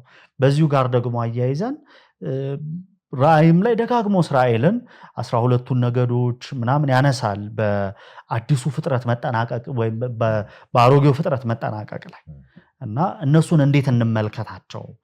እነዚህ ቴክስቶች ምንድነው የሚሉን? እስራኤል የሚል ጥቅስን አዲስ ኪዳን ላይ ምንድነው ኢኮ የሚያደርግልን ምንድነው የሚነግረን የሚለውን እስኪ አንድ ያው ቅድም እንደሰራው አይነት ዲስክሌመር ሌላ የዚህ መጽሐፍ ቅዱስ ቴክስቶች እነኝን ዲስከስ ለማድረግ ስንሞክር ከዛሬ ጀምሮ ሊጠየቀው የማይችልበት አይነት መልኩ ገለኑ እንሄዳለን አይደለም ማለት ያው መጽሐፍ ቅዱስን የምናጠና መጽሐፍ ቅዱስ ተማሪዎች ነን እና አይ ቲንክ በጣም ዲፊካልት ፓሴጅስ እንዳሉ መጽሐፍ ቅዱስ ውስጥ ለመፍታት አስቸጋሪ የሆኑ ባባት እንዳሉ ማሰብ በጣም ጥሩ ነው እና አንዳንድ ጊዜ በጣም ደፋሮች ሆነን ዴንጀረስ የሆኑ ኢምፕሊኬሽንስ ያሏቸው የስነ አፈታት ውጤቶችን እንድናመጣ የሚያደርገን ሀምብል አለመሆን ይመስለኛል። ይኸው በቃ እስራኤል አለ፣ ስለዚህ ስለ እስራኤል አሁን ስላለችው ነው የሚያወራው። ይኸው እንትን አለ እና እኛም ሳናውቀው ያንን እንዳንከተል በጣም አስቸጋሪ ነው የሚለውም መናገር አለብን። ዲፊካልት ፓሴጅ ነው እንደ ሌሎችም ዲፊካልት ፓሴጆች ሁሉ። መጽሐፍ ቅዱስን ስናጠና ግን ኮንቴክስቱን እነኚህ በጣም አስቸጋሪ የሆኑ ምንባባት የተቀመጡበትን መጽሐፍ እና ደግሞ የመጽሐፉን ሜጀር ክርክር ዋነኛ ሙግት የጸሐፊው ማንነት እና ደግሞ የተጻፈላችሁ ሰዎች ምናምን የሚሉ በጣም ለኢንተርፕሪቴሽን ለስነ አፈታት ቁልፍ የሆኑ ፋክተሮችን መርሳት የለብንም። ለምሳሌ አሁን የጠቀስከው ክፍል 1126 ሮሜ ላይ ነው ያለው አይደል? ሮሜ ውስጥ ነው ያለው የሚለው ራሱ የሚነግረን ነገር አለ። ሮሜ 11ኛው ወይ 1126 ብቻ አይደለም ሮሜ መጽሐፍ ውስጥ ያለው ሌሎች በጣም በርካታ 16 ምዕራፍ አለው። እና ደግሞ ሴንትራል ደግሞ ክርክር አለው ጳውሎስ ነው ጸሐፊው እና ደግሞ ተደራሲያን ደግሞ አሉት አድሬስ የሚደረጉ በሮም ከተማ ውስጥ ያሉ ክርስቲያኖች አይሁድና አሕዛብ ያሉበት ጥያቄ ደግሞ አላቸው በጣም ትልቅ የሆነ ጥያቄ አላቸው ችግር አለ በመሃላቸው የሚታወቅ ነው አትሊስት ሶሻል ፕሮብሌም እንደሆነ ማሰብ እንችላለን ብዙ ክፍሎች ላይ ስለምናገኝ ባክግራውንዱንም ለማጥናት ሙከራ ያደረጉ ሰዎች አንድ ነው የሚነግሩን ሶሻል ፕሮብሌሙ ያ ዲቪዥን ነው በእስራኤልና በአሕዛቦቹ መካከል ይሄ ወደኋላ ሁሉ የሚያስኬደን ነው ጊዜ ስለሌለን ራሳችን መገደብ አለብን እስራኤል ወይም አይሁዳውያን የነበሩ ሰዎች እዛ ከተማ ውስጥ የሚኖሩ የሆነ አይነት ልዩ ጥቅምና ኃይል ተወስዶባቸዋል ከተማይቱ ውስጥ ነበሩ ረጅም ዓመት ይኖሩ ነበር በመካከል ቀላውዲዮስ የሚባለው ንጉስ አባሯቸዋል የሆነ አይነት ሪዮት አስነስተው ምናምን ይሄን ሐዋርያት ሥራ ምዕራፍ 18 ላይ እናገኛለን አቂላና ፕርስቅላን ጳውሎስ እዛ አግኝቷቸው ከነሱ ጋር በወንጌል ተሳስሮ ስራ ሲሰራ እናያለን ያን ዲስክራይብ የሚያደርግልን የሐዋርያት ሥራ መጽሐፍ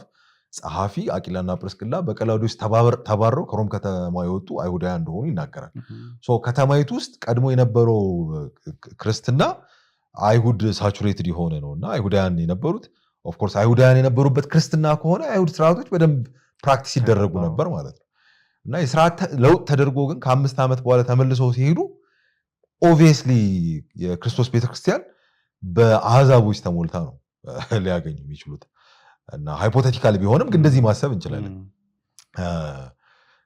እና በአሕዛቦች ተሞልታ ነው ሊያገኙ የሚችሉት እና የአይሁድ ስርዓቶች ሪቹዋልስ መገረዝ የምግብ ህግ የሰንበት አጠባበቅ ምናምን ስርዓት ሁሉ ተጥሏል እና መጥተው አንደኛው እንዴ በእኛ መስመር የመጣ መዳን ነው ስርዓታችንን ጥላችሁ መስመራችን ውስጥ መግባት ትችላላችሁ የሚል ጥያቄ ያነሳሉ ስቲል ቴዎሎጂካል ኤንድ ፓወር የፕሪቪሌጅ ጥያቄ እነኛም ደግሞ በቃ እናንተን ቆርጦ ጥሏችሁ ነው እኛን ያስገባን ከበራ የመጣን ወይራ እንኳን ብንሆን 11ኛው ምዕራፍ ላይ ለምሳሌ ጳውሎስ ያንን አድሬስ ያደርግ እናያለን እና ሁለቱም የሆነ ክሌም ያደርጉት ነገር አለ ከዛ ከተማይቱ ውስጥ ደግሞ ኦልሬዲ የነበሩ ጂውሾች የነበሩ ሰዎች ናቸው ሲወጡ ተባረው የነበራቸውን የከተማ አቅም ፖለቲካል አቅም ያጡታል አይደል ተመልሶ ሲመጡ ነው የሚጀምሩት በአሕዛቦቹ ተወስዶባቸዋል ሞስት ላይክሊ ለምሳሌ ሮሜ መጽሐፍ ምዕራፍ 13 ላይ ያለው ፖለቲካል እንትን ጳውሎስ የሆነ አይነት ሪቮልት ለማስነሳት ቫዮለንስ ለማስነሳት ለተዘጋጁ ሰዎች ማብረጃ ይመስላል ነፍስ ሁሉ በላይ ላሉት ባለስልጣናት ይገዛ ምናምን ቫዮለንስ ላይ ያስነሱ ምናልባት እንደዛ ሳይሆን አይቀርም እዚህኛው ሰፊ ኮንቴክስት ውስጥ ነው ሮሜ 11:26 ያሉ እና 9 ጀምሮ 9 10 11ን ስናይ ጳውሎስ የመዳንን ጉዳይ ከላይ ጀምሮ ኃጢአትን ኪዳንን አባቶችን አብርሃምን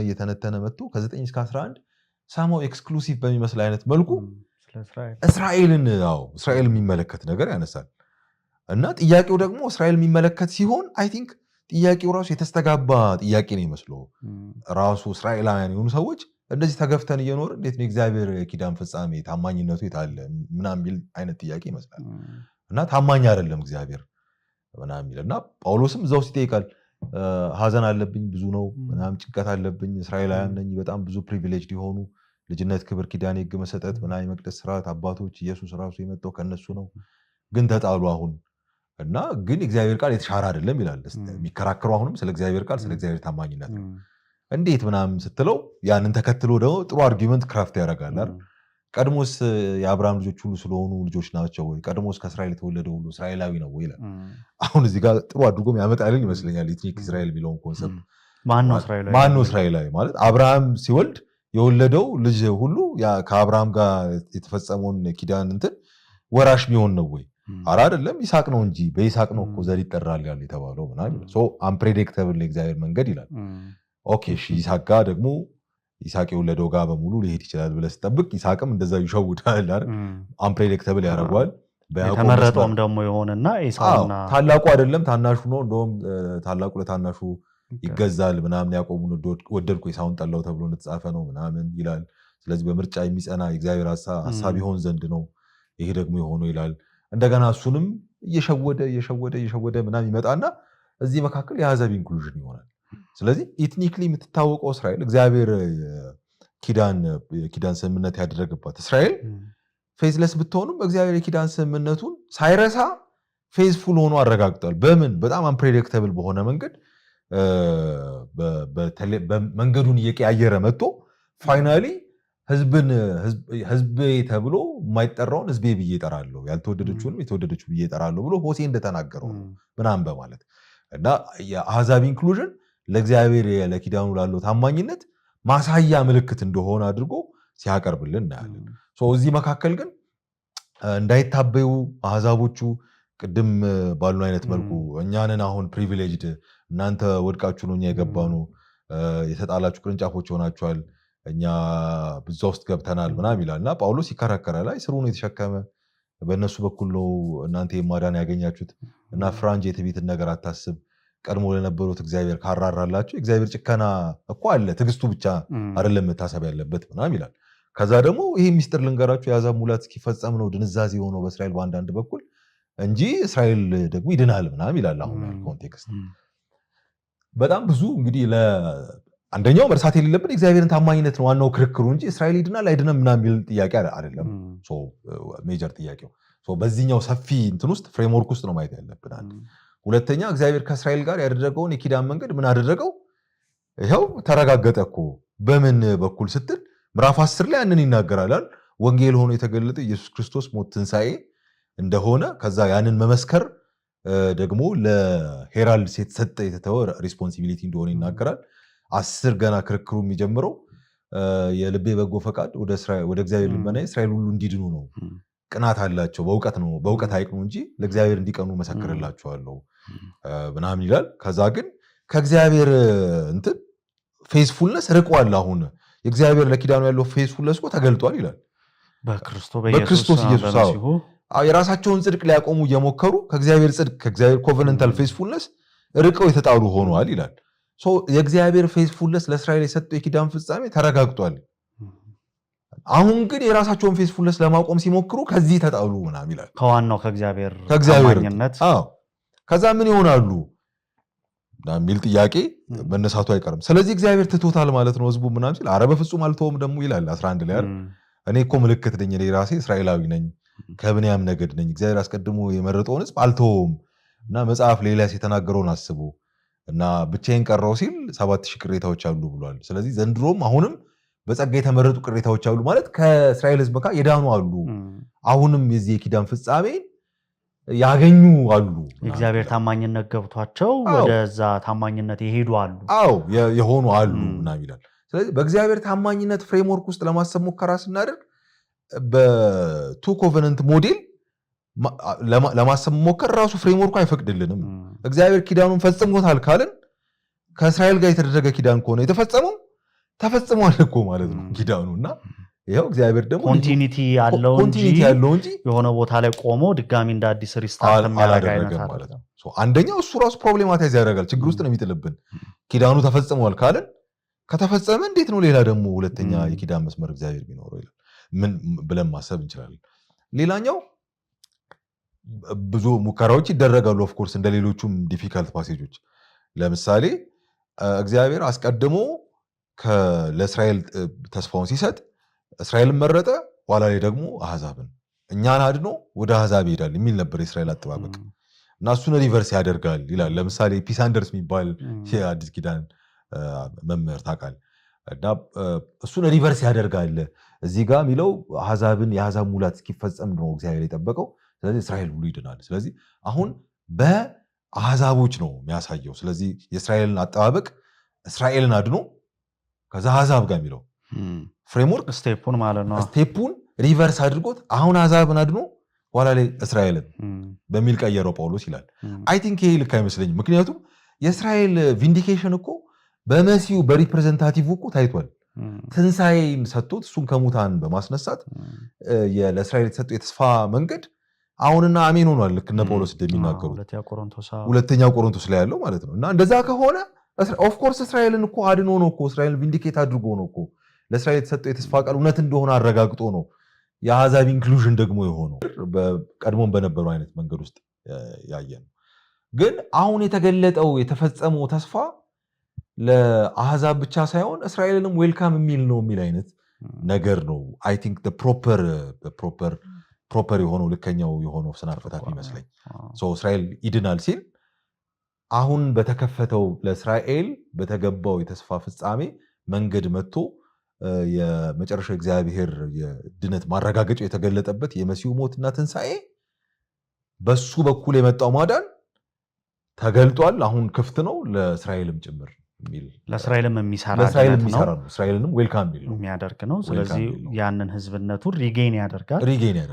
ግን መንገዱ ይኸው የመሲሁ መንገድ ነው። እግዚአብሔር ታማኝነቱን በመሲሁ በማሳየቱ ምክንያት በዛ ምክንያት ነው የሚለው ይሄ ከሙሉ ከሮማንስ ክርክር ጋር በደንብ የሚሄድ ይመስለኛል። ልከኛ አፈታት እንጂ እስራኤል ሁሉ ይድናል ሲል እስራኤል የሚለውን ስም በሙሉ ክሌም ያደረገ ኤትኒክሊ አሁንም እስራኤል ነኝ ብሎ የሚያስብ ወይ እስራኤል ውስጥ የሚገኝ ሀገረ መንግስቱ ኖር ምናምን ማለቱ አይደለም።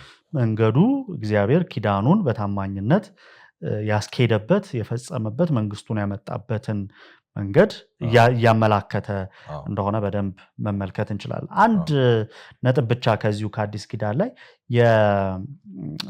አንድ መጽሐፍም አለ እዛም ላይ አስተያየት እንደሰጠህ አውቃለሁ። የእግዚአብሔር እስራኤል ስንል ምን ማለታችን ነው የሚለውን አሁን እንግዲህ በተደጋጋሚ እያለን ያለነው አንደኛ በአዲስ ኪዳን ጸሐፍት የሚነግሩን የእስራኤል ስራዋን ወይንም የተሰጣትን ኪዳኑ የሰጣትን ድርጊት ለመፈጸም ስላልቻለች እውነተኛው እስራኤል የእስራኤልን ስራ እስራኤል የሚጠበቅባትን በሙሉ በማድረግ እውነተኛ እስራኤል ሆኗል ብለናል አይደል? በኢየሱስ ክርስቶስ ትሩ እስራኤል ሆኗል፣ እውነተኛው እስራኤል ሆኗል፣ ተገልጧል ብለናል። ሁለተኛ ደግሞ ስለ እስራኤል ስለ ኪዳኑ ታማኝነት አንስተናል።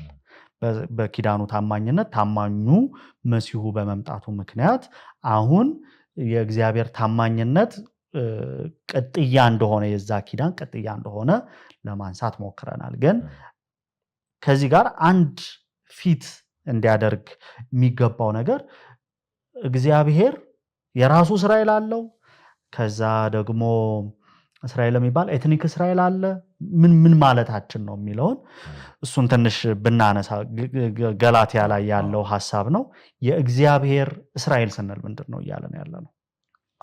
አይ ቲንክ የገላትያ ላይ ያለው ሌላም ሮሜ መጽሐፍ ምዕራፍ 2 ላይም አለ። ፓሴጁ ራሱን የሚያብራራ ይመስለኛል። ሰልፍ ኤክስፕላናቶሪ ነው። ምክንያቱም ገላትያ ላይ አንዱ ክርክር ታውቃለህ፣ የመገረዝ የሚባለው ጉዳይ የአይሁድን ስርዓት መጠበቅ የግድ ነው የሚሉ አጂቴተርስ ነበሩ አይደል?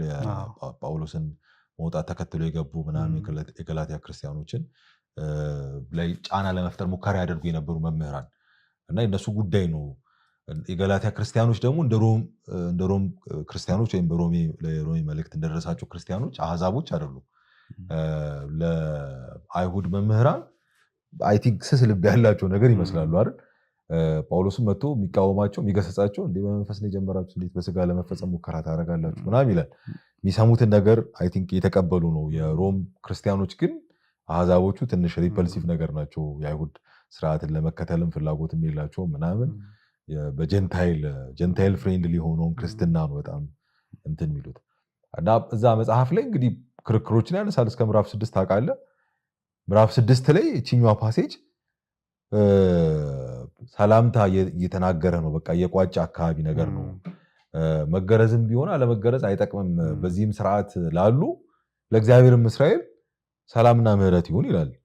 አይ ቲንክ በጣም ሰልፍ ኤክስፕላናቶሪ ይመስለኛል። በዚህ ስርዓት ያሉ አይሁዳውያን ናቸው። ለእግዚአብሔር እስራኤል ደግሞ እግዚአብሔር ኤስካቶሎጂካሊ ለሰራት እስራኤል በኢየሱስ ክርስቶስ ሞትና ትንሣኤ አማካኝነት ለተሰራች እስራኤል ይሄ ደግሞ ኢትኒክ በሆነ መንገድ ሳይሆን መንፈሳዊ በሆነው መንገድ የሚታሰብ ይመስለኛል። ሮሜ 2 ላይ እንግዲህ ራሱ ጳውሎስ ነው ከዚህ በኋላ በግልጥ አይሁዳዊ የሆነ አይደለም አይሁዳዊ ይላል።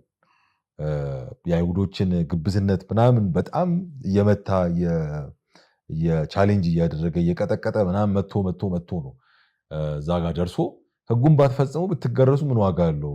ሕግ እየፈጸሙ ያልተገረዙ እኮ እናንተ ላይ ይፈርዱባቸዋል ምናምን ይላል። ያው መጀመሪያ የነበረው ለእስራኤል የተሰጠው ፕሪቪሌጅ አህዛብ ላይ መፍረድ ነው አይደል? በቃ እስራኤል መካከለኛ ናት፣ እግዚአብሔርን ኪዳን የተቀበለች ሕጉ ያላት። ስለዚህ አህዛብ ላይ ትፈርዳለች ነው። ሕግ ምናምን ስርዓት፣ ፍርድ፣ ጽድቅ ከእስራኤል ይወጣሉ። ግን ሪቨርስ ያደርገዋል። ያንን ሕጉን የሚፈጽሙ ከሆኑ አህዛቦቹ እናንተ የተገረዛችሁ ሕጉን ባትፈጽሙ ምን ዋጋ አለው? በቃ እናንተ ላይ እነሱ ይፈርዱባቸዋል ምናምን ይላል እና ከዚህ በኋላ እንደውም በግልጥ አይሁዳዊ የሆነ ሳይሆን አይሁዳዊ በስውር የሆነ ነው ይላል። በግልጥ በስጋ የሚደረግ መገረዝ አይደለም መገረዝ፣ በመንፈስ የሚደረግ በልብ የሚሆን መገረዝ ነው። ሪዲፋይን ያደርገዋል። አይሁዳዊነት ራሱ ሪዲፋይን ይደረጋልና ጁዳያንስ የሚለው የአይሁዳዊነት ስም ትርጓሚው ራሱ ምስጋና ማለት ነው፣ ግራቲቲዩድ ማለት ነው። እና ጳውሎስ እዛ ጋር በጣም የሆነ አይነት ወርድ ፕሌይ ይሰራል ሲጨርሰው ምዕራፍ 2 በስጋ የሚደረግ መገረዝ ሳይሆን በመንፈስ የሚደረግ የልብ መገረዝ ነው ይልና የእርሱም ምስጋና ከእግዚአብሔር ዘንድ ነው እና ፕሬስ የሚደረገው ያ ምስጋናው ከእግዚአብሔር የሚሆን ነው ይላል። እና የስሙ ትርጓሜ ራሱ ኦፍኮርስ ሪኮግናይዝ ያደርገዋል እግዚአብሔር ራሱ አይነት ነገር ይላል። እና ያን ሪቨርስ የሚያደርግ ነው የሚቀይር ነው። እግዚአብሔር እስራኤል የሚለውም በዚህ መንገድ መታየት ያለበት ይመስለኛል። እስካቶሎጂካል እስራኤል ወይም ነገረ ፍጻሜ እስራኤል እግዚአብሔር የሰራት እስራኤል ናት። በመንፈስ ቅዱስ መምጣት አማካኝነት ለእስራኤል ለኢትኒክሊ ለሚታወቅ እስራኤል የተሰጠው የተስፋ ቃል ፍጻሜ ሆና የተገለጠች በአዲስ ኪዳን የምናያት እስራኤል ናት። አይ ቲንክ ይህንን መያዝ በጣም ጠቃሚ በጣም መሰረታዊ ይመስለኛል። ዌል በጣም ጥሩ ነው እየሄደን ያለ ነው። ምክንያቱም በደንብ መጽሐፍ ቅዱሳዊ ነገረ መለኮታዊ ሀሳቦቹን በደንብ አንስተናል። ኦኬ ጥያቄው የሚሆነው ኦኬ አሁን እስራኤል እንዴት እንመልከት? አሁን ያለችውን ሂሬንድ ነው እዚህ አሁን ያለችውን ለምሳሌ ሰሞኑን ከኢራን ጋር ጸብ ላይ ያለችውን ከጋዛ ጋር ጸብ ላይ ያለችውን እንዴት እንመልከታት? ማለት አሁንም ሌላ ዲስክሌመር እዚህ ጋር የምናነሳው ፖለቲካል አመለካከታችን ምንም መሆን ይችላል፣ መብታችን ነው። እስራኤልን የምንመለከትበት መነጽር ግን ብዙ ጊዜ ከቅዱሳት መጽሐፍትና ከነገረ መለኮታዊ እይታዎቻችን የሚመነጭና ከዛ እየዳበረ የሚመጣ ስለሆነ አሁን ካልነው ተነስተን እስራኤልን እንዴት እናያት? አሁን ያለችዋን ሀገረ መንግስቷን ኢኮኖሚካል ምናምን የሆነችውን መንግስት እንዴት እንመልከታት? እኔ በሁለት አይናችን ይለው ለኔ መነጽር ያደረገ ደግሞ በአራት አይኑ እኔ በቃ ባይዞ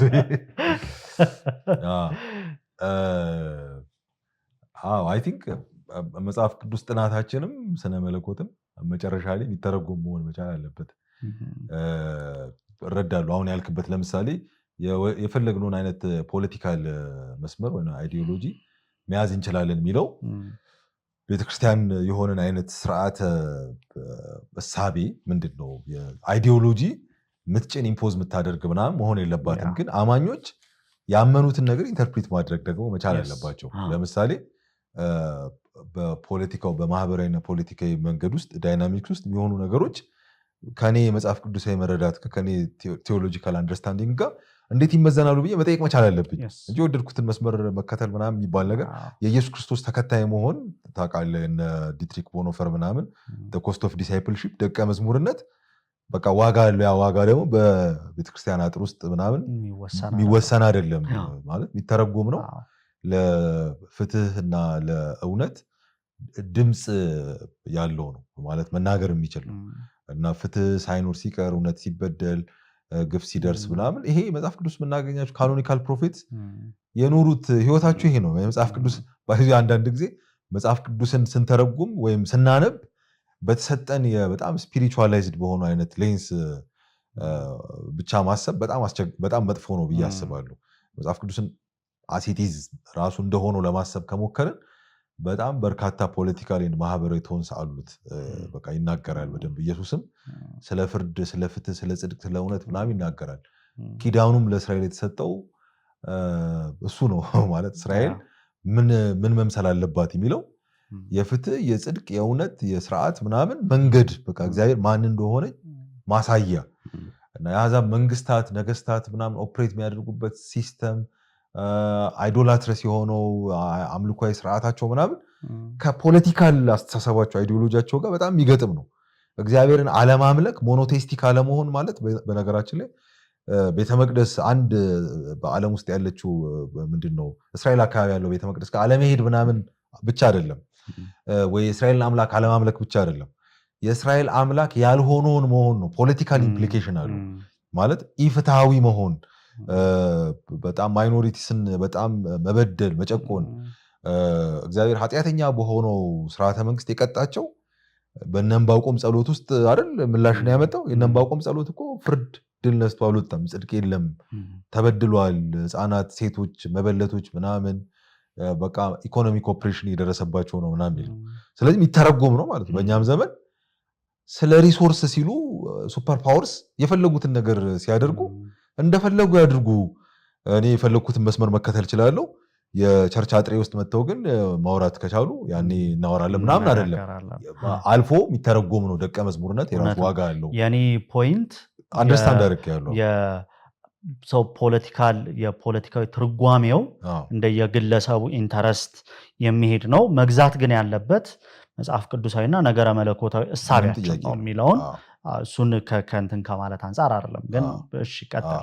እሱን ማሰብ መቻል አለብን እንደዛ እና እስራኤልንም ቅድም ባልነው አይነት መንገድ ካሰብን አይ ቲንክ በጣም ጥሩ ይመስለኛል። ማለት በጣም ባልተገባ አይነት መጠን መለጠጥ የእስራኤልን ኤትኒክ የምትታወቀውን እስራኤል ወይም መጽሐፍ ቅዱስ ላይ ታሪኩ አካውንት የተደረገላትን እስራኤል አሁን ዘመን ድረስ አምጥቶ መለጠጥና አሁን ዘመን ባለችው አይነት እስራኤል መነጽር ውስጥ ለማየት ሙከራ ማድረግ አይ ቲንክ በጣም በጣም ክፉ ነገሮችን የሚወልድ ነው ብዬ አስባለሁ። እኛ ሀገር ደግሞ አይ ዶንት ኖ ብቻ ፎር ሰም ሪዝን የኢቫንጀሊካል እንትን ቲዮሎጂ ሃይሊ ኢንፍሉዌንስድ ነው፣ ኢንፍሉዌንስ ተደርጓል በዲስፐንሴሽናል ቶት። በርካታ መጽሐፍት በትርጉም የቀረቡልን ምናምን መጽሐፍት ስለ ደህንነት ምናምን የሚያስተምሩን ቅድም ስም ጠቅሳል። ለምሳሌ እነ ጆን ኔልሰን ደርቢ፣ እነ ሉዊስ ስፔሪ ቻፈር፣ እነ ስኮፊልድ የስኮፊልድ መጽሐፍ ቅዱስ እናውቃለን። እነ ቻርልስ ራይሪ ዳላስ ቴዎሎጂካል ሴሚናሪ ውስጥ ያሉ ጽሁፎች ይወጡ የነበሩ ምናምን በአማርኛ ሁሉ የተረጎሙ ምናምን አሉ። አንዳንድ ቴዎሎጂ ትምህርት ቤቶች ውስጥ ሁሉ ሳይቀሩ የቴክስት ቡክ መጽሐፍት ምናምን ሆነው ያገለግላሉ። እና እስራኤልን የእግዚአብሔር ፎካል ፖይንት በየትኛውም ዘመን ታይምለስ በሆነ አይነት መንገድ የእግዚአብሔር አይን ማረፊያ እንደሆነች እና ፕሪቪሌጅድ ዩኒክሊ የምትታወቅ የእግዚአብሔር ምርጥ ህዝብ እንደሆነች አድርጎ የማቅረብ አይነት አስተሳሰብ አለ። ስፍረ ዘመናዊነት ታውቃለህ፣ ታሪክን እንደ ኢፖኮች ያቀረበ ምናምን ነጣጥሎ የሚያነብ እንትን ነው አስተሳሰብ ነው። በጣም የሚታወቀው ደግሞ ኢስካቶሎጂካል በሆነ አይነት መልኩ የሚተነትን ነው። እኛ ሀገር ውስጥ በአማርኛም የተጻፉ መጽሐፍት እኮ አሉ አይደል? ለምሳሌ ያው እንግዲህ ሰው ሁሉ የሚያውቀው በጣም ይፋዊ የሆነ ስለሆነ አይ ቲንክ መነጋገር ጉዳት ያለው አይመስለኝም። ለምሳሌ ከሌሊቱ ስንት ሰዓት ነው የሚል መጽሐፍ እናውቃለን። እዛ መጽሐፍ ላይ አንደኛው በጣም መሳጭ የሆነ ወይም ኢንትረስቲንግ የሆነ ያን መጽሐፍ ያነበበ ሰው ሁሉ ኮንትሮቨርሻል በሆነ አይነት መልኩ የተወያየበት የኢየሱስ ክርስቶስን ዳግም መምጣት በሚመለከት ያለው ትንታኔ ነው። ኢየሱስ ከተጻፈበት ዓመት ጀምሮ ያለውን ጊዜ በማስላት በ37 ዓመት ውስጥ ይመጣል ምናምን የሚል አይነት ትንበያን እናገኛለን እዛ መጽሐፍ ውስጥ። በእርግጥ ሳይሆን አይቀርም ምናምን የሚል አይነት እንትን አለው እና ለዚህኛው አይነት ግምት የዳረገው ፎርሙላ የተሰራው እስራኤልን ዩኒክሊ የምትታወቅ ህዝብ አድርጎ ከማሰብ ጋር ነው። 1948 ላይ ወደ ምድር ላይ የተመለሰችው እስራኤል የበለስ ማቆጥቆጥ እነ ማቴዎስ የተናገሩት ማቴዎስ ወንጌል ምዕራፍ 24፣ ሉቃስ 21፣ ማርቆስ 13 ላይ ኢየሱስ የተናገረው የኦሊቬት ዲስኮርስ የሚባለው የመምጣት ምልክት ያለ መጨረሻው ምንድነው ለሚባሉ ጥያቄ ምላሽ ሲሰጥ የተናገረው የበለስ ማቆጥቆጥ የምትለዋ ትንቢት እስራኤልን የሚመለከት ነው። እስራኤል እንደ ህዝብ እንደገና ተመልሳ እንዴት ይሆናል የተባለ እንትን በቃ ሆነ ተቻለ እና ስለዚህ እግዚአብሔር ያንን ሁኔታ ያንን ኢንሲደንት እንደ ሜጀር ዶት ልክ ቆጠረው። አብርሃም ተጠራ፣ ከዛ ማን ነው እግዚአብሔር ፍጥረት አለ፣ ከዛ ኃጢአት መጣ፣ ከዛ አባቶች፣ ከዛ እስራኤል፣ ከዛ ምርኮ ምናምን እያለ እንደምንመጣው ማለት ነው። ሜጀር ዶትስ መካከል የሚገባ ነው በቃ የእስራኤል እንደገና እንደ ህዝብ ወደ ምድሯ መመለስ። ከሱ አንስተን ስንቆጥር ትውልድ 100 ዓመት ነው ዘፍጥረት ላይ ያለ አንድ ትውልድ በእስራኤል ባህል ውስጥ 100 ዓመት ስንጨምርበት በለስ ካቆጠቆጠች በኋላ ያለው ትውልድ አያልፍም ነው የሚለው። ስለዚህ የኢየሱስ መምጣት 37 ዓመት 2002 ላይ ጻፉ እና በጣም ደስ የሚል ካልኩሌሽን አለው። ግን ጊዜ አለው አይደል? ቀሪ ጊዜ አለው። አሁንም ብዙ ባንዳፈር ጥሩ ነው። 30 ዓመት ማለት የራሱ የሆነ በጣም ሌላ እኮ እሱ መጽሐፍ እና ያንን ግምት መተቸት የምንችልበት መንገድ አለ። የኢየሱስ ክርስቶስ መምጣት በአዲስ ኪዳን ጸሐፊያን እንዴት ፖርትሬት ተደርጓል የሚለው ራሱ በጣም አነጋጋሪ ነው። በዚህ አይነት መልኩ ገምተን በዚህ አይነት የጊዜ ገደብ ውስጥ ምናምን ማለትም ራሱ መጽሐፍ ቅዱስ እንደዚህ አይነት መብት ይሰጠናሉ የሚለው ሌላ እንትን ነው። ግን እስራኤልን ፎካል ፖይንት አድርጎ ማሰብ ስፔሻሊ አሁን በጣም ለእንደዚህ አይነት ዲስቶርትድ ለሆነ አመለካከቶች ይዳርገናል። ከዛ ፖለቲካል ኢምፕሊኬሽኑ በጣም ቀላል አይደለም። ቅድም መሀል ላይ ስንጠቅስ ነበር የራዕይ መጽሐፍ አሁን ነው እንደውም ትንሽ በቋንቋችን ትንሽ የፕሮፐር ሄርሜኔቲክስ ያስፈልጋል እና ሂስቶሪካል መጽሐፍ እኮ ነው። ታሪክ ውስጥ እኮ ያለ መጽሐፍ ነው። ለታሪክ ውስጥ ያለ ጥያቄና ችግር የተጻፈ መጽሐፍ ነው። ሮሜን በምናነብበት መጽሐፍ መንገድ ለምን ነው ማናነበው? ፈርስት ሴንቸሪ ላይ የነበሩ አማኞች ችግራቸውን፣ ሁኔታቸውን፣ ኮንቴክስታቸውን የሚያውቁ ሰዎች ተጽፎላቸው ደብዳቤው ልክ እንደኛ ዘመን ምንድነው የፕሪንቲንግ ማሽን ያለበት በጣም ቴክኖሎጂካል አድቫንስመንት በጣም የረቀቀበት ዘመን ምናምን አይደለም። ማለት መጽሐፉ በኮፒ አንድ ኮፒ አንዲት ቤተክርስቲያን ውስጥ ተገኝቶ የሚያነብ ሰው ቆሞ አንብቦ ገብቷቸው የሚመለሱት መጽሐፍ ነው። ያው 22 ምዕራፍ አንዴ ቆሞ ሰምተው ገብቷቸው ነው የተመለሱት። እና ያ ማለት ሂስቶሪካሊ በሚታወቅ እነሱ በሚግባቡበት የጋራ ቋንቋ ውስጥ የተጻፈ መጽሐፍ ነው ማለት ነው። አፖካሊፕቲክ ነው ታውቃለህ። በእኛ ዘመን ውስጥ ያለ የስነ ጽሁፍ መንገድ የሚከተል አይደለም። የራሱ የስነ ጽሁፍ መንገድ አለው እና ያንን መንገድ ደግሞ የሚያውቁ ሰዎች ሊረዱት የሚችሉት አይነት መልኩ ነው የተቀመጠው። ዘንድ ሌተርም ደግሞ ጭምር ነው አድሬስ የሚደረገው ኮሚኒቲ ተጽፏል። ሰባታዊ ቤተክርስቲያናት ተብሎ ጸሐፊው አለ፣ ስሙ ዮሐንስ ነው። መልእክት የተቀበለው ሲጀምርም ሰላምታ ያቀርባል፣ ሲጨርስ ሰላም ብሎ ነው የሚደመድመው። ደንበኛ የደብዳቤ አጻጻፍ መንገድን ይከተላል። ስለዚህ ሲቹዌሽናል ነው ማለት ደብዳቤዎች ኦኬዥናል ናቸው፣ ሁኔታን ያገናዘቡ ናቸው፣ ሁኔታ የወለዳቸው ናቸው። አውዳቸው ማለት ነው። እና ኦኬዥናል ከሆነ በዛ ወቅት የነበረው ጥያቄ ምን ነበር ብሎ ማሰብ በጣም ጥሩ ነው ማለት ነው። እና ያን ታሪክ በማያውቁ አይነት መልኩ ነጣጥሎ ማሰብ እና እዛ መካከል ደግሞ አሁን በምናየው አይነት መልኩ እስራኤልን ማዕከላዊ ጉዳይ አድርጎ ምስራቅ ምዕራብ ሲባል ምስራቅ መስትቢ ኢራን አሁን በቃ ትንቢቱ የተፈጸመ ነው። የሆነ ወቅት ቻይና ነበር፣ የሆነች ወቅት ቻይና ነበረች። ጎግማጎግማ ራሽያ ናት። ሰሞኑን አግኝቻታለሁ።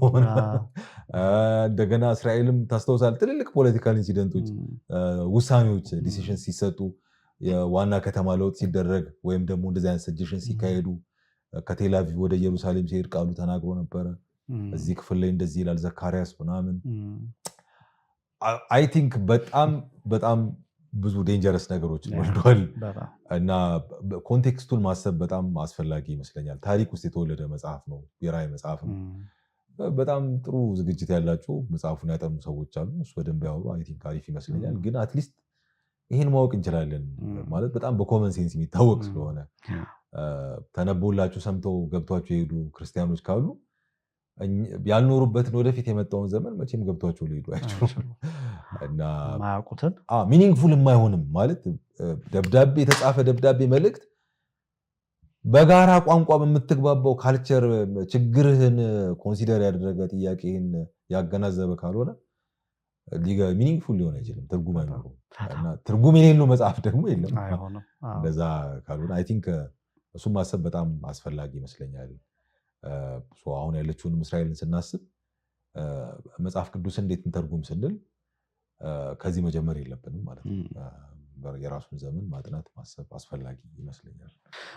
በጣም ጥሩ ውይይት ነበረን። ስለዚህ እስራኤልን የምንመለከትበት መንገድ ከትክክለኛ ስነ አፈታት ከትክክለኛ ነገረ መለኮት አዲስ ኪዳንንም ከመረዳት መሆን መቻል አለበት። ሁለት ኪዳናት እያደረግን እያንዳንዱን ሊትራል እያደረግን መውሰድ መቻል የለብንም የሚለውን በደንብ አጽንኦት ሰጥተን ማየት አለብን። ከዛ ደግሞ የመጽሐፍ ቅዱስ ገናና ታሪኮች መካከል እግዚአብሔር የፍትህ፣ የሰላም፣ የእርቅ፣ የወዳጅነት አምላክ መሆኑን በደንብ ማሰብ አለብን እና ከዚህ አንጻር መመልከት አለብን የሚለውን በደንብ ማስመር እንችላለን። በጣም አመሰግናለሁ እምነት። በጣም ጥሩ ቆይታ ነበረን። አይ ቲንክ የሚሰሙን ሰዎች እንደሚጠቀሙ ተስፋ አደርጋለሁ። እኔ በጣም አመሰግናለሁ። ቴንክ ዩ። እኔም ደስ ብሎኛል ስለነበረን ጊዜ።